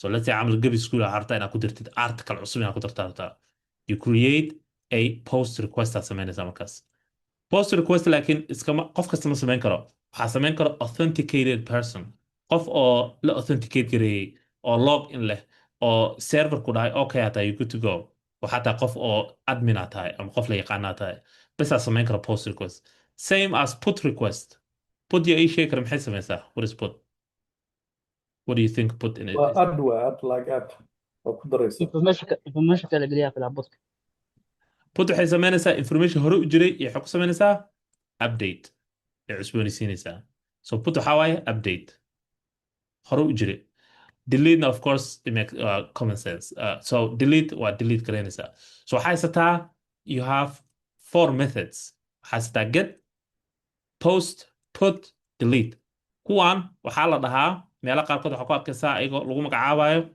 CRUD operation CRUD waa ereyo lasoo gaabiyey waxay u taagan tahay create read update iyo delete so hadda marka create marka la keewaayo which method aa isticmaalaynaa markii create la dhaho post soo ma yeah post is create what about the arc waa read waaye soo akhri wixii soo just itusle bas waa getka right it makes sense because getka waxaa soo akhri waaye soo jiida le bas waaye and update of course putka and delete waa delete, right? So current operation haddaa maqashid, it means just website wax laga bedelayo waaye, hababka website wax looga bedelo waaye. Website afartan nooc bas u kala baxaa un bas. These are the only operations aad samayn kartid any website. You cannot do more than this. Ama website waxaa kasoo jiidanaysaa, ama wax baa ku daraysaa, ama wax hore u jiraya wax ka bedelaysaa, ama wax hore u jiraa ka tirtiraysaa. There's no other option, right? So you have these three methods aa leedahay. So marka HTTP request markaad samaynaysid, you could do afartaana samayn kartaa. You could do these four methods aa isticmaali kartaa inaad wax ku bedesho. Okay? So waana baran doonaa mustaqbalka. Hadda waxaan baranaynaa bisa getka. We're not gonna learn kuwaan ma baranayno. So getkaan baranaynaa, and then over time waxaan baranaynaa post, put, delete. We're gonna go over that inshallah. All right. So I think qaybta waa naga dhamaatay. Now example kale waa jiro oo ah, let's say camal weather. Hawada camal website ka soo qaadanaysaa. Waxaad isticmaalaysaa get request aad isticmaalaysaa. Tanna waxaa waa HTTP waxay leedahay version ay leedahay. Versionka hadda haysano adduunka dhan uu isticmaalo waxaa la 1.1 HTTP request aa la dhahaa. So getka waxaa tegaysaa website la dhaho open weather, wuxuu ku siinayaa hawadii ku siinayaa. Tan marka saa ujeedid waxaa ka horeeyo API, right? API ka horeyso. That means waxaa u yeeri kartaa waxaa kasoo jiidan kartaa data noocaan ah kasoo jiidan kartaa oo object ah, right? Ama waxaa JSON data kasoo jiidan kartaa. So JSON-ka basically waxaa siinaysaa inta latitude iyo longitude, right? What is latitude and longitude? Maxaa waaye? Anyone? Qofkeena garanaya u sharaxaya. waa dhigi iyo lool waa Soomaali ahaan. So basically adduunkoo dhan meel kasta waxaad ku heli kartaa latitude and longitude. Basically waxaa waaye waa addresska meel kasta waaye. So like if you wanna, yeah, it's a coordinateska adduunka waaye. So anywhere adduunka ka mid ah waxay leedahay longitude iyo latitude. Micnaha waxaa waaye adduunku waa ukun soo ma aha. Ukuntaas maxaa la dhihi jiray x axiskeeda iyo y axiskeeda marka meesha isku maraan waaye, right? So anywhere waxay leedahay longitude, latitude, right? So longitude and latitude haddaa gelisid, then waxay ku siinaysaa hawadii weatherkii, waxay ku siinaysaa hawadii iyo basically like more about the temperature, how it feels and all that stuff, humidity, all that. So website-kan wuxuu ku siinaa weatherkii. So now haddaa rabtid inaad dhistid app oo let's say camal weather waxaad isticmaalaysaa website-kan URL-koodan yaa isticmaalaysaa, function aad samaynaysaa, functionkaas waxaa leedahay qofka waxaa gelisaa longitude latitude-kaada ama waxaa leedahay waxaa gelisaa magaaladaada, then function kale waxaa samaynaysaa u bedelayo magaaladaas longitude latitude u bedelayo yaa samaynaysaa. And now you're done. You have like a weather app soo celinayso, kana waxaa UI-ga kusoo tusayso kusoo mandhigaysaa, and that's it. That's how you create a weather app camal, right? So very powerful. Now marka website badan marka waxay bixiyaan API kuwa badan oo free ah jiro. Kan hadda aan ka hadlayno oo joke API-gan sidoo kale wuxuu bixiyaa free jokes oo bixiyaa oo ayaga ku jira serverkooda. You just tell it, it will give you the API, right? So API basically waxaa marka qof wax uu sameeyey oo aad kasoo jiidan kartid information waa API-ga, right? That's one version of API. waxaa kaloo uu API noqon karaa let's actually get to it. Waxaa jira slide down oo API ka hadlayo. Let's quickly go over that because HTTP request iyo API way iswataan. It's the same thing. Isku wax qabtaan, right? So what is API marka? It's the same idea, right? API wuxuu u taagan yahay application programming interface u taagan yahay. It's a set of rules that allow software applications to communicate with each other. APIs are used to exchange data, features, and functionality.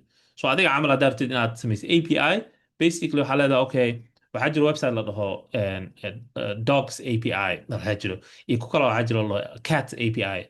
Basically qofaa wuxuu sameeyey sawirro fara badan iyo information fara badan iyo data fara badan oo cats uu soo qaaday, catka nooceeda, breedkeeda, sawiradeeda, wax kasta, everything about the cats, right? All types of different cats. Wuxuu geliyay serverkooda, wuxuu dadku u siinayaa API ay kasoo jiidan karaan information about cats, right? Yuu siinaya. So basically marka waxaa waaye waa wax ku ogolaanaya inaad application kale aad interface la samayso ama aad la hadashid oo softwarekaadu la hadlo. So adduunka dhan waxa maamulo waa API, sida iskula xiriiraan applicationada adduunka dhan iskula xiriiraan waa API waaye, right? So intana more examples aan siinaya. API wuxuu noqon karaa sida camal xawaalada lacagta la diraayo. For example, camal xawaalada ku taalo Maraykanka, la sii dahabshiil camal oo Maraykan ku taalo, waxay communication la leedahay dahabshiil ku taalo kaba soo qaad Soomaaliya, right? So now way is ogyihiin labadooda, right? So uma baahna marka xawaalad ku taalo Maraykanka oo dahabshiil inay mar kasta wacday dhahdo ah, magacayga waxaa la hebel waxaan dahabshiilka Maraykanka jooga ahay, waa kana ID-geeda i verify garee baba ma dhehayso. Already system aa jiro ayaga dhisaan gudahooda oy lacagta iskugu dirayaan, they already know. laakiin let's say camal dahabshiil Maraykanka ku taalo uma diri karto, let's say camal whatever the other ones, tawakal camal uma diri karto xawaalad oo Soomaaliya ku taalo. Waa diri kartaa, laakiin waa in communication cusub la sameeyo, waayo wada connection cusub. So connectionkaas cusub wuxuu noqonaya new API camal waaye oo communication ah. So API marka la sameynayo waa in ay noqoto wax la isla ogyahay oo micnaha labada application ay isku agree gareeyaan idhaan okay waa isla fahanay sheekadan, right? Saas oo camal noqon karaa. Wuxuu kaloo noqon karaa example kale would be like ATM machine-ka. ATM machine-ka lacag markaa kala soo bixaysid, communication wuxuu la leeyahay bangiga, right? So how does he know qofkaa tahay? Machine meeshan yaallo waaye. How does he know qofkaa tahay? Kaarkaada gelinaysaa, codsiga wuxuu u diraa bangiga, wuxuu leeyahay kaarkan qofkan sax miya? Is this correct? Bangiga wuxuu leeyahay yes, sax waaye. Lacag meeqaa ugu jirta intaas, si intaas dhag, right? So machine-kan meesha yaallo oo ATM machine-ka adig kuma yaqaano. Laakiin codsiga wuxuu u dirayaa bangiga. That's API request aa la dhahaa. Codsi API waaye, right? So mashiinada systems iskula xiriiraan waaye API-ga lagu sheegaa marka, right? So wuxuu soo diraa bangiga response oo ah inta lacag oo ku taale waxyaalahaas. So sidaan u isticmaalana API, right? So aan ka hadalna theory-ga waa fahanay waxay tahay, we get it. It's a application waxaa waaye wax labada application si iskula xiriiraan waaye. But annaga see u isticmaalana, how would we use application-ka? Waxaan isticmaalana program la dhaho Axios. Axios is just a tool yar waaye oo naga caawinayo inaan call codsi u dirno API. So if you want to request something from API, waxaa isticmaalaysa Axios. Kuwa waxaa jiro built-in oo la dhaho fetch. mid kale jiro is built into the maxaa la jiray browserka fetch alla. It's not the best maahan. So Axios waxay leedahay more functionalities ay leedahay oo ka badan kan fetchka. So waxaan isticmaalayna Axios. So see u diraysaa marka. So let's say camal waxaan rabnaa inaan dirno codsi inaan u dirno API. Waxaa leedahay axios.get and then waxaa gelinaysaa API-ga ugu diri lahayd, right? Qof waxuu yidhi using Python. You can use Python too. Python استعمال كده. أنا قاعد JavaScript تام برنينا, so JavaScript استعمالنا. So على ده هاي axios.get. Remember get وحواي و method واي. This is a method or أحب أحط سنيس. Right? So later on na وحدي كرتايو كله أنت post عن لنا, right? مركان برن هذا is post لازمه. Put أدي كرتا delete, right? So delete ده هذا data da ku jirta API gaan u tirtiraya, but ma tirtiraya unless uu verify karo qofka tahay, because then that means qofka sax iska tirtiri karo. So now this waxay noo ogolaanaysaa inaan soo jiidano informationka serverka soo jiidano, right? And then inaan handle gareyno waaye. How do we handle datadaas, right? Because markii soo laabato waxaan rabnaa inaan dhahno okay haddii sax tahay waxaa isticmaashaa then. So Axios waxay leedahay waxa la dhaho promise ay leedahay. Promise-ka muxuu yahay? What is promise? Promise waxaa waaye basically habka ay u dhistay promise caadi ah oo ballanta. Promise-ka habka u dhistay waxaa waaye Axios basically waxaan kuu ballan qaadaya inaan codsi u diro API-ga ay wax soo laabtaan. That's ballanta taas waaye. Haddii wax soo laabtaan soo ma aha. Now haddii wax soo laabtaan waxaan gelinayaa haddii ay sax tahay waxaan gelinayaa meeshaan la dhaho then. Then-ka waxay la xiriirtaa meeshaan ugu dambeyso API-ga la xiriirtaa. So inta dot then waaye, laakiin anaa dhinacan kala keenay, right? So then waxa waaye waa method waaye, waa function camal waaye. Then-kan marka wuxuu qaataa callback function saa ujeedid uu qaadanayaa. Basically waxa waaye response-ga hadday tahay success, right? If it's success, intuu soo gelaya, then uu soo gelaya. Success maaha soo maaha oo qaladaa imaaday. Something happened, waxaa gelinaysaa .catch aa gelinaysaa .catch, right? So then waxay qaabilsan tahay haddii message-kii ama serverka uu soo celiyo wax sax ah. So successful message oo micnaha API-ga wax sax baa ka soo laabtay. Error muuna soo celinin basically. Error uu soo celiyo soo ma ahan, then waxaa gelinaysaa .catch. So labadaa marka waxaa iska leh Axios yaa samaysatay. Waa then-kan waxay ka mid tahay JavaScript, laakiin Axios aa ku dhisatay systemkooda. So now waxay noo fududeynaysaa marka API-ga marka u yeerno waxaan handle garayn karnaa labada optionba because API-ga keep in mind API-ga wuxuu noqon karaa success or fail because waxaa laga yaabaa API-ga inuu down yahay waxaa laga yaabaa inaa waxaa codsatay inay jirin darara linkiga waxaa laga yaabaa inuu qaldan yahay anything could happen qaladaadaa dhici karo right API-ga you wanna handle qaladaadka waxaa rabtaa inaad iska dayso ma rabtid oo qof kastoo iska arka qaladaadkii waxaa rabtaa inaad dhahdid hadduu sax yahay inta keli hadduu qalad yahay inta keli now waxaa rabtaa inta ku samayn kartaa marka ama cancel looga ku samayn kartaa ama waa soo bandhigi kartaa errorka waxaad dhigi kartaa errorkaana dhacay please refresh browserkaada intana waxaa hubtaa boqolkiiba boqol inta markaad joogtid you 100% sure inay saxso yahay wixii inta you 100% sure inuu qalad jiro see how easy that is it's like very clean right so now intana waxaa waaya errorki waaye that's it so it's just simple framework camal waaye oo basically kaa caawinayo in aad dhistid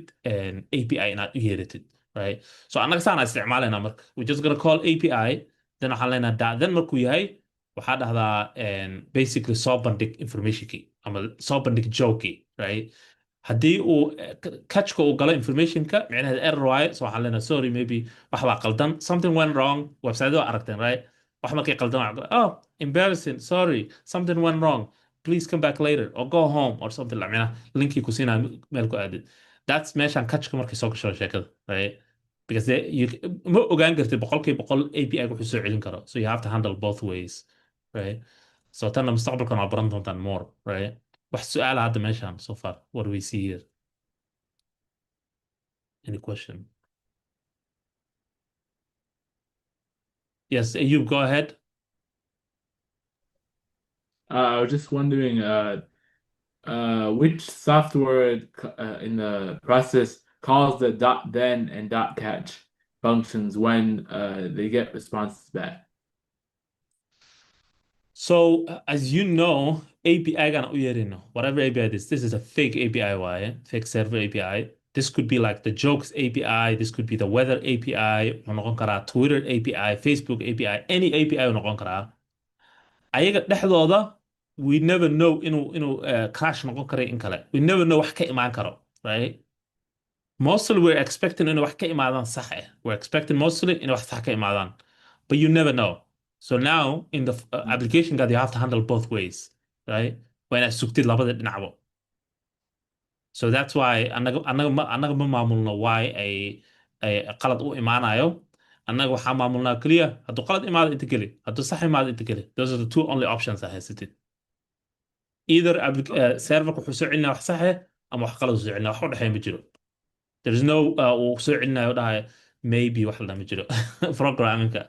There's no maybe kuwa hadda kahor wuxuu yidhi hindida raggan hindida programmingka khatar ku yihiin wuxuu yidhi annaga bini aadanka waxay leeyihiin inuu yidhi yes or no ay leeyihiin annaga waxaan leenahay yidhi maybe hindida madaxa dee madaxooda ay leexinayaan wax dhexdhexaad waa basically maybe camal dhexdhexaad so programmingka maybe ma jiro wax la it's just how either 100% waa hubtaa or 100% ma hubtid that's it waa once and zero black and white right so but like in server is not black and white you never know so now you have to handle black and white ahaan inaa handle garaysid waaye okay wax su'aal kale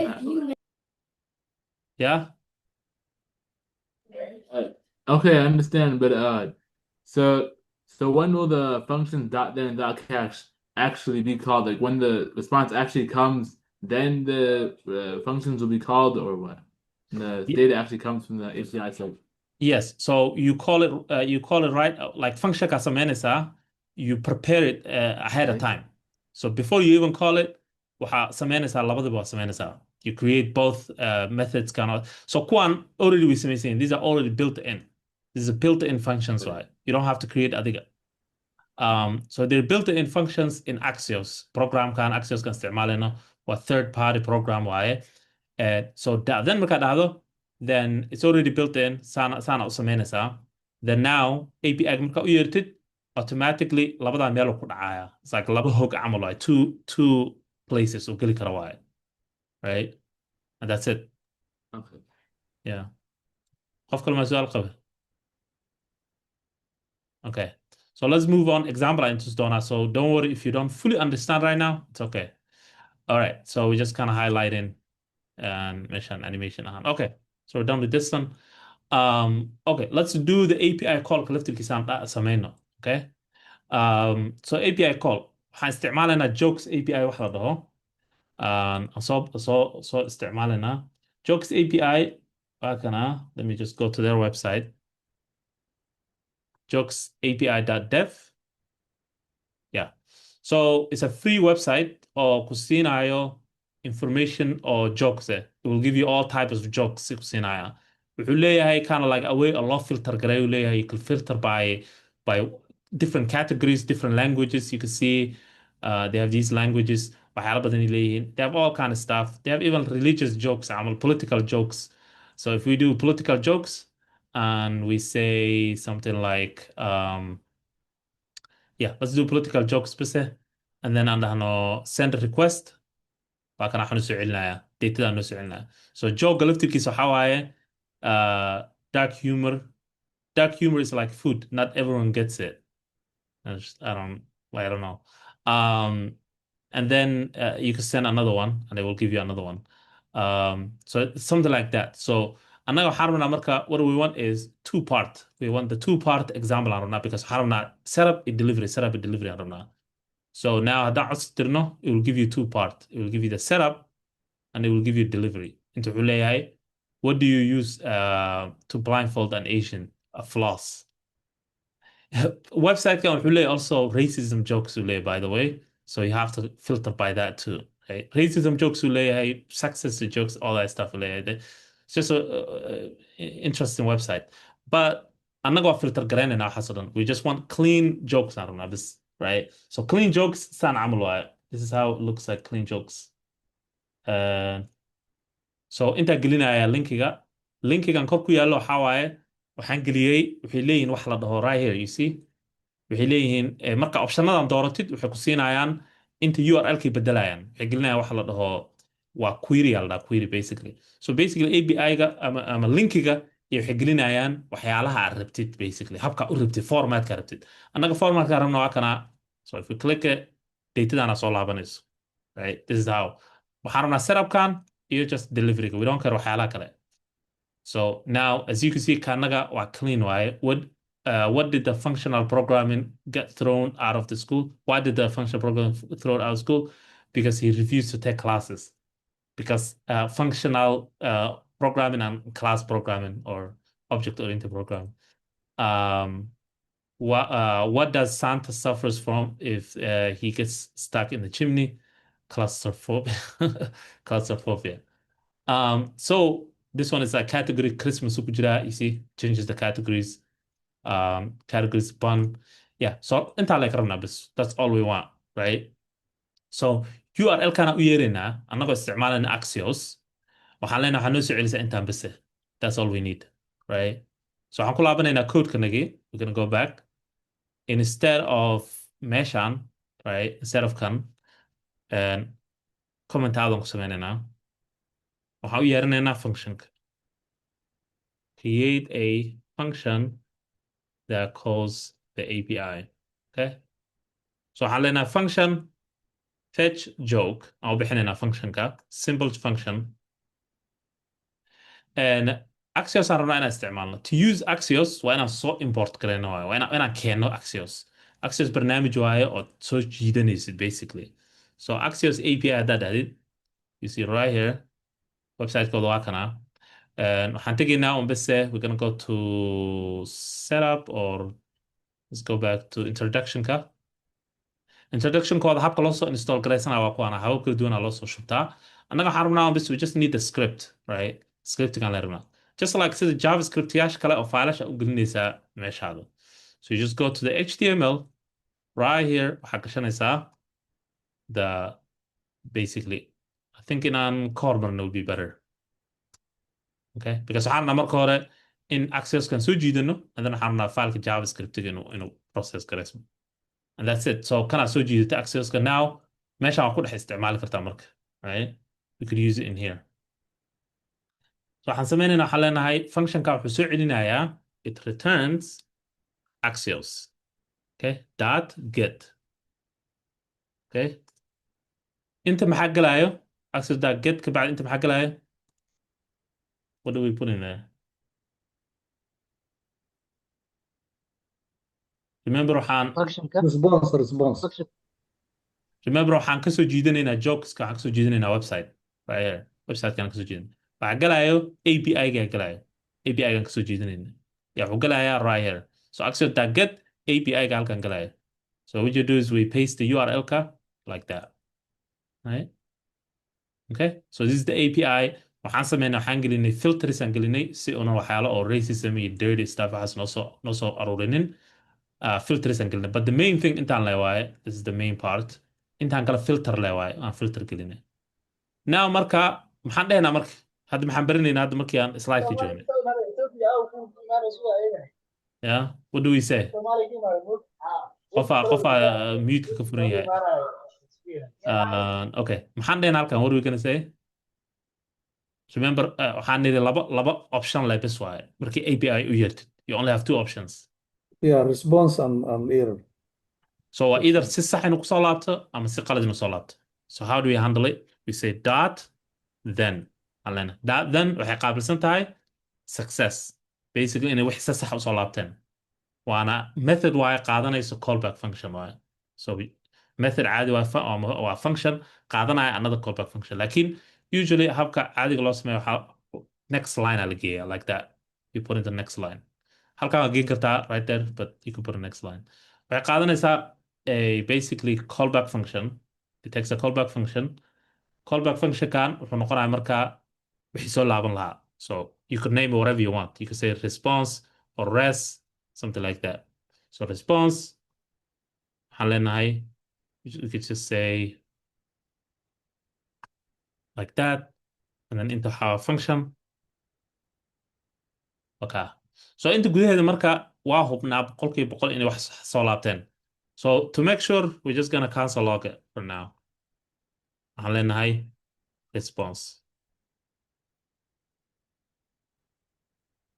responsegaasaan cancel loo garanayna kii kale muxuu ahaa daadanka maxaa ku xigay catch yes that catch wuxuu qaabilsan yahay wixii error ah so you could just say here waxaad dhihi kartaa error marka qaarkood waxaa loo soo qaabeeyaa err base and you could say cancel log error okay you don't have to worry about it mostly kan haddaad rabtid inaad soo bandhigtid errorka you could do that but most of the time APIs way shaqeeyaan inta badan kan marka aan fiirino marka siduu kusoo baxaayo functionka aan u yeerino of course si kale kuma shaqeyna haddii kale so you have to fetch joke saasaan leenahay waxaan aadaynaa website-kii then kan inuu ahaa and then we just gonna look at the console-ka wakaas response object uu noo soo celiyey we open the object waxyaala badana ka buuxo objectiga ma rabno waxaasoo dhan we just need qaybtan datada u baahannahay base okay and qaybta datada maxaa ku jirta waxyaalaan u baahnayn laba waxaan u baahnayn maxaa uga baahnayn meeshan datadan what do we need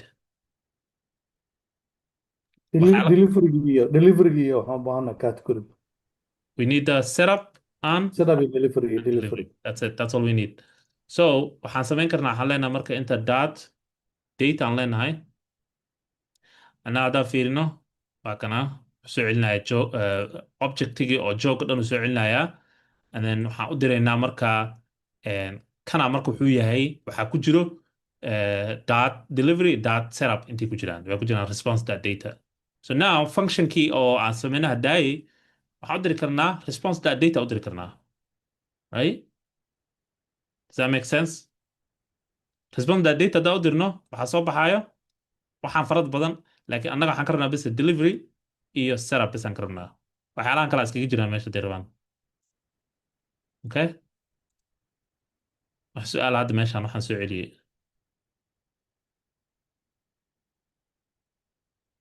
okay so functionkan uu noo samaysan that's good but laakiin waxaan rabnaa habaan iskugu xirno functionkan haddaan sameynay iyo functionkii kore aan sameyno kan create kaan habaan iskugu xirnaa rabnaa so to do that function saddexaad aan sameynaynaa oo noo ogolaanayo inaan isku xirno labadooda right otherwise isku dhex daadanayaan okay so to do that waxaan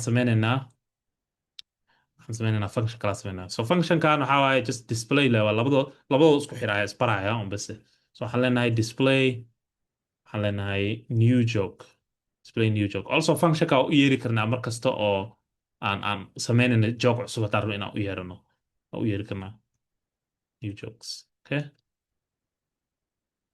inta waxaan sameynaynaa marka hore waxaan soo qaadanaynaa kan ayaan gudaha gelinaynaa just gonna move this guy up iyo wixiisoo dhanba functionkaan aan dhex gelinaynaa also kanna waan u yeeranaynaa but intaan kan u yeerin ka hor so kan comment aad naga dheh intaan u yeerin waxaan u baahana marka hore let's say camal function jooga horey meesha ugu jiray haddaan joog kale u yeerno way isdul fuulayaan so waxaan rabnaa clear the previous joke right tan waa garanaysaan hadda ka horan yara taabanay we're just gonna say joke container maxaan leenahay joke container dot what maxaan leenahay halkan haddaan rabno in wax clear garayno inner html yep inner html set to empty string soo ma so basically mar kasta u yeerna joog hore meesha laga bixinayaa midka cusbaa lasoo bandhigayaa so that's what this function naga caawinaya waxaan sameynaynaa marka hadda the last one waxaan sameynaynaa now waxaan leenahay now get the new joke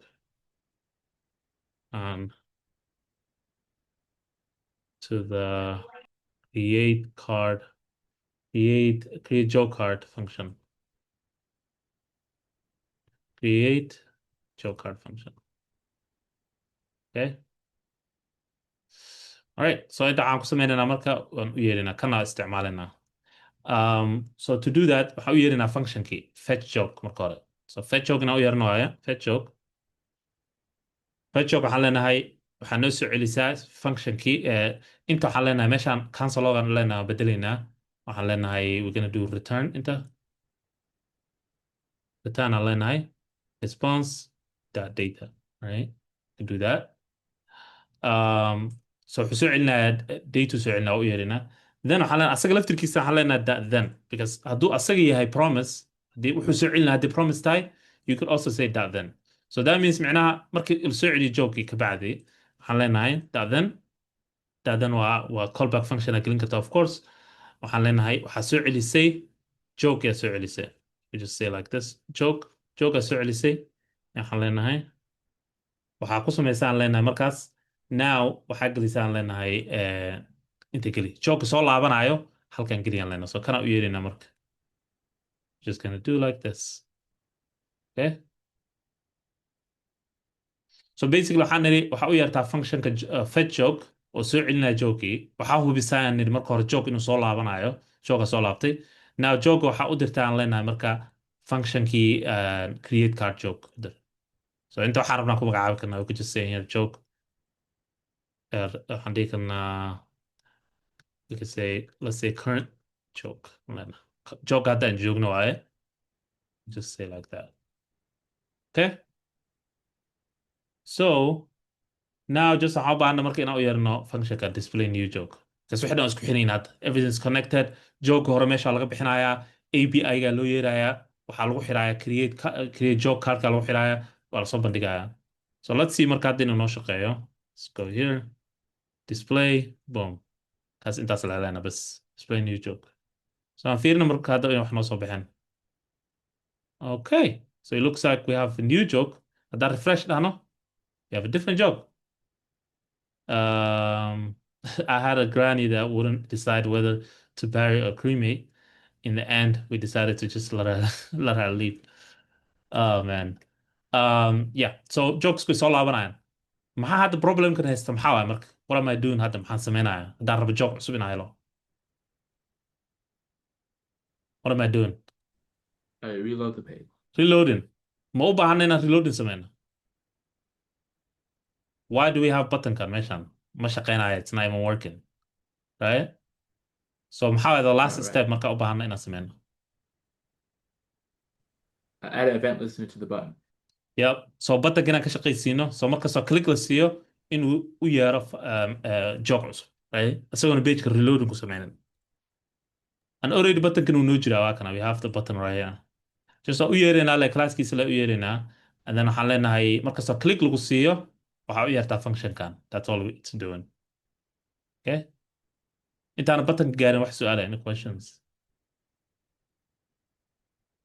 I know we did a couple of things waxaan sameynaa functionkan oo isku xiraa wixii dhan let me do formatting with the prettier okay waxaan sameynaa functionkan basically shaqadiisa waxaa waaye marka hore wuxuu u yeerayaa job containerkii ama meesha la dhigi lahaa jobkii u yeerayaa step one step two uu clear gareynayo containerka okay so that kii hore jobka hore meesha ka baxo and then wuxuu u yeerayaa functionkii soo jiidanaya jobskii API-ga right wuxuu leeyahay kaas haddii uu wixii si sax kusoo laabteen now wuxuu leeyahay marka waxaa isku xirtaa containerkii meesha jobska la dhigi lahaa iyo functionkii soo bandhigi lahaa jobka isku xiru leeyahay now isku dhejinayaa and that's it and then intaan uga yeernaa okay so hadda the last step would be make the button click work okay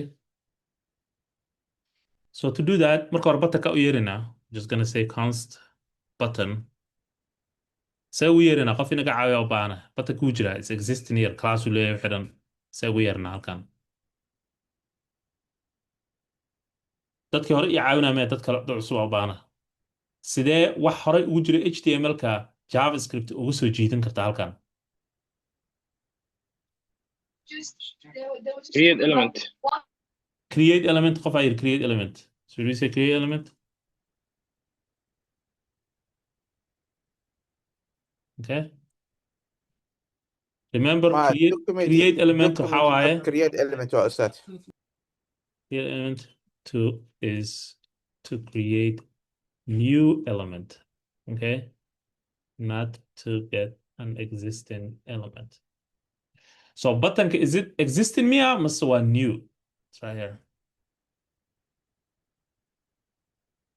waa de mid oo new ah ustaad waxaa laga rabaa document dot but create like element wuu jiraa waa kana it's not new hore u jira laakiin HTML-ka ku jira HTML inaan kasoo jiidana la rabnaa bis we just want to grab it ma rabna for example camal kaarkan oo soo bandhiga jokeska ma ku jiro HTML-ka kuma jiro there's nowhere uu ku jiro waxaan ku sameynay functionkan aan ku sameynay si markaan sameynayno waxaan leenahay create element div create element paragraph all that stuff marka wax horey ugu jiro HTML-ka soo jiidana maxaa isticmaalanaa methodka isticmaalanaa select query waa okay keep that in mind so if something is already in the HTML file you use document dot query selector or query selector all to select it okay tan meel ku qorta write down somewhere haddaad rabtid wax HTML-ka hore ugu jira haddaad rabtid inaad JavaScript kusoo jiidatid waxaad isticmaalaysaa document dot query selector and then waxaad target garaynaysaa either classka ama waxaad target garaynaysaa elementiga button or classka so classkan haddaysan waa kana tanna waxaa waaye kana wuxuu ahaa if you want to create new element in the HTML and it's not and it doesn't already exist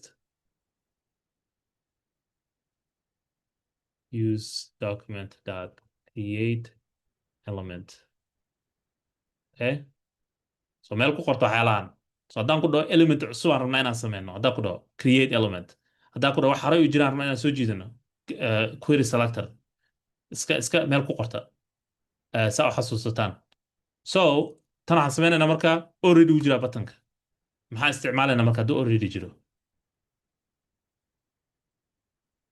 qofaa yiri so wuxuu ahaa document dot query selector yes maxaan soo jiidanaynaa waxaan rabaa inaan soo jiidano classkan so classka see ugu qoraynaa halkan new job button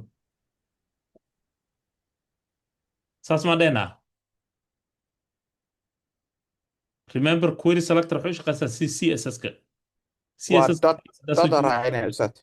exactly. So dooda raacinaysaa. So this one is another node kale. Document dot query selector works exactly. Exact. Exactly like CSS. Okay. CSS ka u shaqeysaa. So query selector hadduu halkan ID yahay dukaaskan inta على hash. Okay, now button ko haysana. We have the button. Now button ka waxaan rabnaa in dhaqsiino, kan dhaqsiino in uu soo jiidaan rabnaa display jokes kan soo jiidaan rabnaa. So taas waxaan isticmaalaynaa wax la dhaho is method la dhahaa jirto add event listener. Add event listener. Add listener waxaa waaye a JavaScript method that allows you to make allows you to handle events such as click, mouse click, keyboard press, etc. Right? So haddaad rabtid inuu keyboardka markaad dhagsiiso wax dhacaan waxaad isticmaalaysaa add event listener yaa isticmaalaysaa. So how do you use that? Add event listener laba waxay qaadataa methodka aad rabtay oo wixii aad rabtay inay dhacaan, so keyboard down, click mouse, there are things like that, iyo waxay qaadataa iyo callback function. So waxaan leenahay marka buttonkii u yeerinaa, waxaan leenahay buttonka haddii dhag la siiyo add event listener waxay qaadanaysaa click. Haddii buttonkan click la siiyo, which is this buttonkan click haddii la siiyo, waxaan leenahay waxaa samaysaa inta waa callback functionkii. yaa u yeerinaa callback functionka markii click la siiyo. ogow functiona hore inoogu sii samaysanbo oo markii loo yeerana siinayo joog cusub. display new joke. Exactly. Display new joke u yeeraysaa. So markii aad isticmaalaysa add event listener uma baahnid inaad gelisid parentheseska halkan, sababtoo ah add event listener way ogta waxaan inuu function yahay. So uma baahnid inaad u sheegtid aad dhahdo function waa inaad dhahdo uma baahnid. So you just gelinaysa halkaas and that's it. Kan hoos aan marino. Let's go put it down all the way here. Tan waxaa waa bilowga markii like aadan button click siinin kan ugu horeeya joke ugu horeeya na siinaya camal waa. So click down marka waxyaalo badan aad ku bedeli kartaa. Waxaad ku bedeli kartaa mouse down, double click waxaa markii buttonka laba jeer click la siiyo double click. Waxaa jiro wax la dhaho key up aa jiro, waa keyboardkaada markaad taabatida gacanta ka qaadid yaa key up. Key down aa jiro, key down waxaa markaa saan u taabataba keyboardka. So methodyo badan aa jiro. Haddaa rabtid I can give you the website-ka. Waxaad dhigi kartaa JavaScript event listeners. Waxaa leedahay list. waa kuwaan ayagoo badan. So I'm just gonna copy this and then put it in the group. Ayaga carrada ka badan aa jiran. These are like only like a couple of them bas. Waaye. Click, double click, mouse down, mouse up, mouse move. The mouse ka dhaqaaqo waaye. Waxay dhici lahaa mouse over haddii mouse-ka la dul saaro elementiga oo lagu hover gareeyo. Mouse out, mouse-ka haddaad dul saartid haddana aad ka tagtid waaye. And then all that stuff. Way badan yihiin. Okay? So, and now we're just going to say click because we just want to click the button. Okay? That's it. So now it should work. Then click siina joog cusub u yeeraya. See? Another thing is that markas meeshu ka baxaya waxaan gelin karnaa wax la dhaho loading aan gelin karnaa to make it look nicer. So we're just going to say instead of meeshaan aan tirtirayno waxaan leenahay we're actually going to add loading screen. Okay. aan gelinaynaa. So loading-ga just waxaa uu load garaynaya kana waxaan ku move garayn karnaa meeshaan gudaheeda. Ku move garayn karnaa because waxaan rabnaa marka joog uu soo laabto kabacdi in aan meesha laga bixin rabnaa kii hore. ayadoona joog soo laabanin mar rabna ina meesha laga bixiyo. So hadda markaan click siino, you see there's a little bit of loading ku taala meesha, loading screen. Okay. Okay, wax su'aala, any questions? Waxaa ku wareertay anything? ustaad waxaan rabaa inaan ku weydiiyo dhaatada markaa ka soo qaadaysa ergey agase maxaa laba dhaata ugu baahan naa ku dhacday sidee marka labada dhaato ugu baxsatay oo kuwa kalena isaga daystaan marka qaybtaas Oo waxaa ka wadaa miyaa meesha haddaan dhehini objectiga markaan kasoo jiidinayn halkaana? haa responsive dhaatada waxaa dhahda laba ugu baahan naa Exactly. So labada uga baahannahay waxaa waaye, so datadan waxay soo celinaysaa hal objectay soo celinaysaa, right? Hal objectay soo celinaysaa. So hadda haddii aan dhahno if we actually cancel log it, intuu ku jiraa two. So if we cancel log joke what is it? Maxaa inta ku qoran? Current joke haddaa ku qoran halkan. Gas isku mid waa xag ka soo laaban waxa inta ka soo laabanayo. Aan inta tagno clear aan leenahay. We're gonna say click current joke waa kana. So waxa soo laabanaya dhan soo mujida carrada ka badan. Laakiin annaga waxaan select garaynaa habka u select garaynayno waxaan select garaynaa delivery iyo setup. habka u select garaynayno waa functionkii aday sameynay. Remember functionkan aday sameynay wuxuu soo jiidanayaa bas dot setup iyo dot delivery, right? So waxyaalo kale haddii yihiin ma soo jiidanaya. So waxyaalo kale ku jiro laakiin ma fiirinayo waxyaalahaas categorygan iyo errorkan waxaan ma fiirinayo. wuxuu fiirinaya bas deliveryga iyo setupka bas uu fiirinaya. Okay? So waa faham hadda aad umaadsanta ustaad yeah. waa faham hadda aad umahadsan tahay So objectiga haddaan haysana waa kana saan u egyahay. Objectiga haysane kan hadda cusubna saan waaye saan u egyahay. So if we say new object new joke aan leenahay saan u egyahay saan u egyahay. So labadooda kana carrada ka badan laakiin basically waxaan dhahnay waan shaandheynay waxaan nidhi waxaan dhan ka bixi we don't need to know this kuwaan iska tirtir ma rabno annaga saas dhahna waaye si labadooda hadda isku mid waaye laakiin markii functionka kor u yeerayno labadan le u yeeraynaa bas ma rabno waxyaalahan kaloo dhan ma fiirinayno oo u yeeri karnaa we could just say dot error waa dhihi karnaa and then errorkaana soo baxayo dot categoryka christmaska soo baxayo waxyaalahaas yeah. Okay. سؤال any questions? Okay, let's look at the assignment tiga. So assignment tiga and how I let's go here. Click.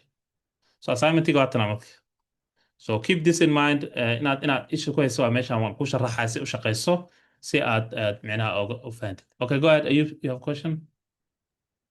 Yeah, I have a question about the dot then and dot catch functions.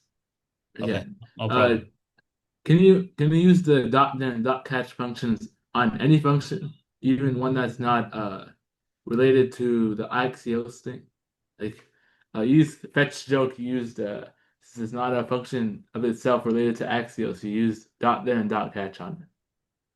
So that then it that catch no you can't use it for any function. No, it has to be a function that was basically okay. So this is comes down to waxaa baran doontaa markii backendga gaartaan, right? So marka backend qaybta backendga gaartaan aad baran doontaan. So basically markii API-yada API-ga caadiga waxaa loo sameeyaa different ways aa loo sameeyaa. So one of the ways loo sameeya waxaa la dhahaa one of the ways waxaa la dhahaa promise-based API. Promise-based API. Promise-based maxaa laga wadaa? Promise-based waxaa habka loo dhisaayo.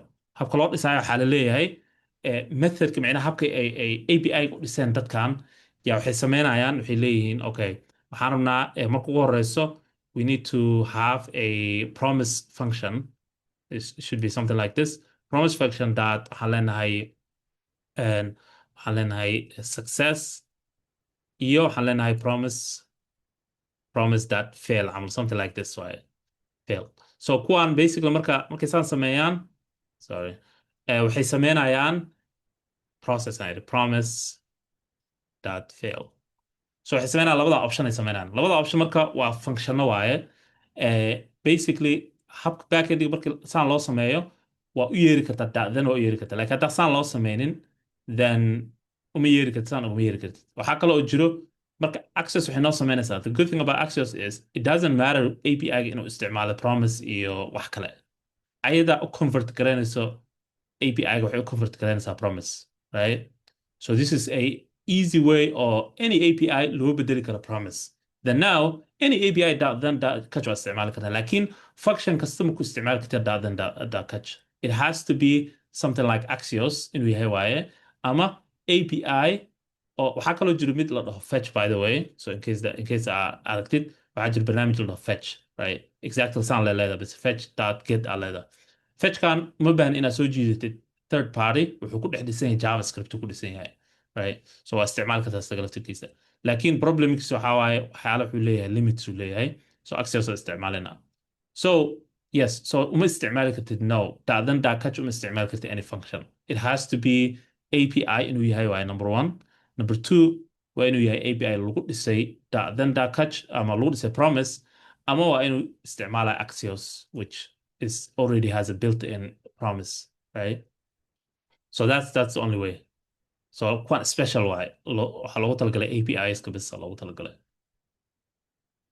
right hadday marka halkaa isticmaalaynay when we use right here that then sababtoo ah ritaankan wuxuu soo celinayaa promise soo celinayaa by default so haddii wax promise lagu dhisay la soo celiyo still waa promise waaye ballan waaye so now you could just say that then markaas again marka loo dhigi kartaa da'dan badan oo isku daba xiri kartaa you could say da'dan fara badan saan markuu noqdo haddana da'dan saa samey dad qaarkood waxay sameeyaan when they do da'dan waxay dhahaan haddana da'dan kale dhahayaan datadii kala shaandheynayaan so waxay leeyihin datadii soo laabatay da'dan now waxay leeyihin inta turn it into JSON or something else method kale isticmaala ama function kale u yeerayaan and then you could just say another da'dan kale waa dhihi kartaa and you could say meel kale u dir si samee kan samee ama qofka redirecting ku samee meel kale u dir page kale now datadii soo laabatay meel kale u dir waa dhihi kartaa so there's a lot of ways oo loo isticmaalo da'dan but it's only for API okay Okay. any other question okay so assignmentigiina marka waxaa waaye saan u kala baxdaa you have a assets folder waxaa haysataa components waxaa haysataa preview saana laga rabaa inay kusoo muuqato markii aad dhamaystirtid as you can see aniga waay tan so basically waxaa soo jiidanaysaa GitHub API so GitHub waxay leedahay API leedahay so if you go to api.github.com/users/magacaada haddaad tagtid waxaa kusoo laabanayo informationkaadii waana free waaye it's a public free waaye actually so informationkaadii aa soo laabanayo waxaa ka mid ah informationkaada avatarkaadii ama sawirkaada waxaa ka mid ah magacaada waxaa ka mid ah bio haddaad leedahay saaxiibadaada ka mid ah so your friends how many followers how many following aa leedahay yaa ka mid ah so all that data kusoo laabanayso so waxaa u baahana marka inaan soo bandhigno so waxaa soo bandhigaysaa yourself and then waxaa soo bandhigaysaa saaxiibadaada yaa soo bandhigaysaa card samaynaysaa hal card yaa samaynaysaa soo bandhigayo qof kasto so start with yourself marka hore and then dadka followerskaada soo bandhigaysaa so all you need to do is meeshaan waxaa ka shaqaynaysaa git cardkan ka shaqaynaysaa GitHub cardkan instructions ku jiro si loo soo jiito waa kana so waxaa leedahay meeshaan waxaa ku bedelaysaa inta your GitHub userkaana waxaa ku bedelaysaa usernamekaada badanaa waxaa GitHub/ magacaada aniga keyga camal duraan cali okay and then just wixii hadda aan sameyno baad samaynaysaa nothing complicated waxaa samaynaysaa function soo create garaynaya kaarkan right so function halkaa ku samaynaysaa samaynaya kaarkan and also siinaya informationkan waxay ka imaanayaan GitHub API ka imaanayaan and then soo bandhigaysaa and then waxaa soo bandhigaysaa saaxiibadaada you could also do the stretch which is dad kale oo ka baxsan saaxiibada soo bandhigi kartaa if you want things like that okay wax su'aala any questions intaan leeyahay waa bas assignmentii haddaa saaxiib lahayn saaxiib haddaan lahayn that's in igu darsatid waaye add me and then I will follow you haddaa saaxiibo lahayna oo dadku follow garaynayana groupka soo geli waa lagu follow garaynaa insha allah. Somebody will follow you. I'll follow you. Okay. Anaa kusoo follow garaynaa. So that's it. So intaan waaye. And then markuu soo bandhigmo, it should look like this. Haddana saan u ekeen, weli shaqa ku dhiman. Okay. Wax su'aala, any questions? So inta waxaa ka soo baxay sawirkaada, magacaada, usernameka, okay, followerskaada meesha joogto oo that. Marka qaarkood waxaa laga yaabaa inaadan lahayn waxyaalaha qaarkood location camal inaynu kuugu xirneen laga yaabaa API-ga. Midda kale, GitHub API wuxuu leeyahay limit. So ha u wicin all the time, right? So 100 jeer haddaa u yeerto wuxuu ku leeyahay you gotta cool down. Dhowr saacadood inaad sugtid waaye intaa u yeeraysid. Okay? So just si wise loo isticmaalo. Marka hore kaarka samee, fake data meesha geli. Datada camal aad soo copy garaysan kartaa. You could just copy this. ayada ahaana API ahaan camal u isticmaali kartaa. And then markii aad diyaar tahay, API-ga caadiga u gudbin kartaa. Okay? Any questions?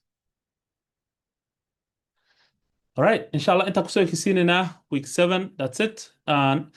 Casharka markaa dhammeeno kuwii kalena soo diray inshallah. We're going to move on to project. And project-kan geli doonnaa. Project-ta dhisi doontaan inshallah. But we have to finish assignments-ka. And you guys have to be waqtiyada aniga aan soo galaayo oo aan available ah inaad ka faa'iidaysataan inaad diyaar tihiin inshallah. Ayub, go ahead, brother. So for the API project, do we have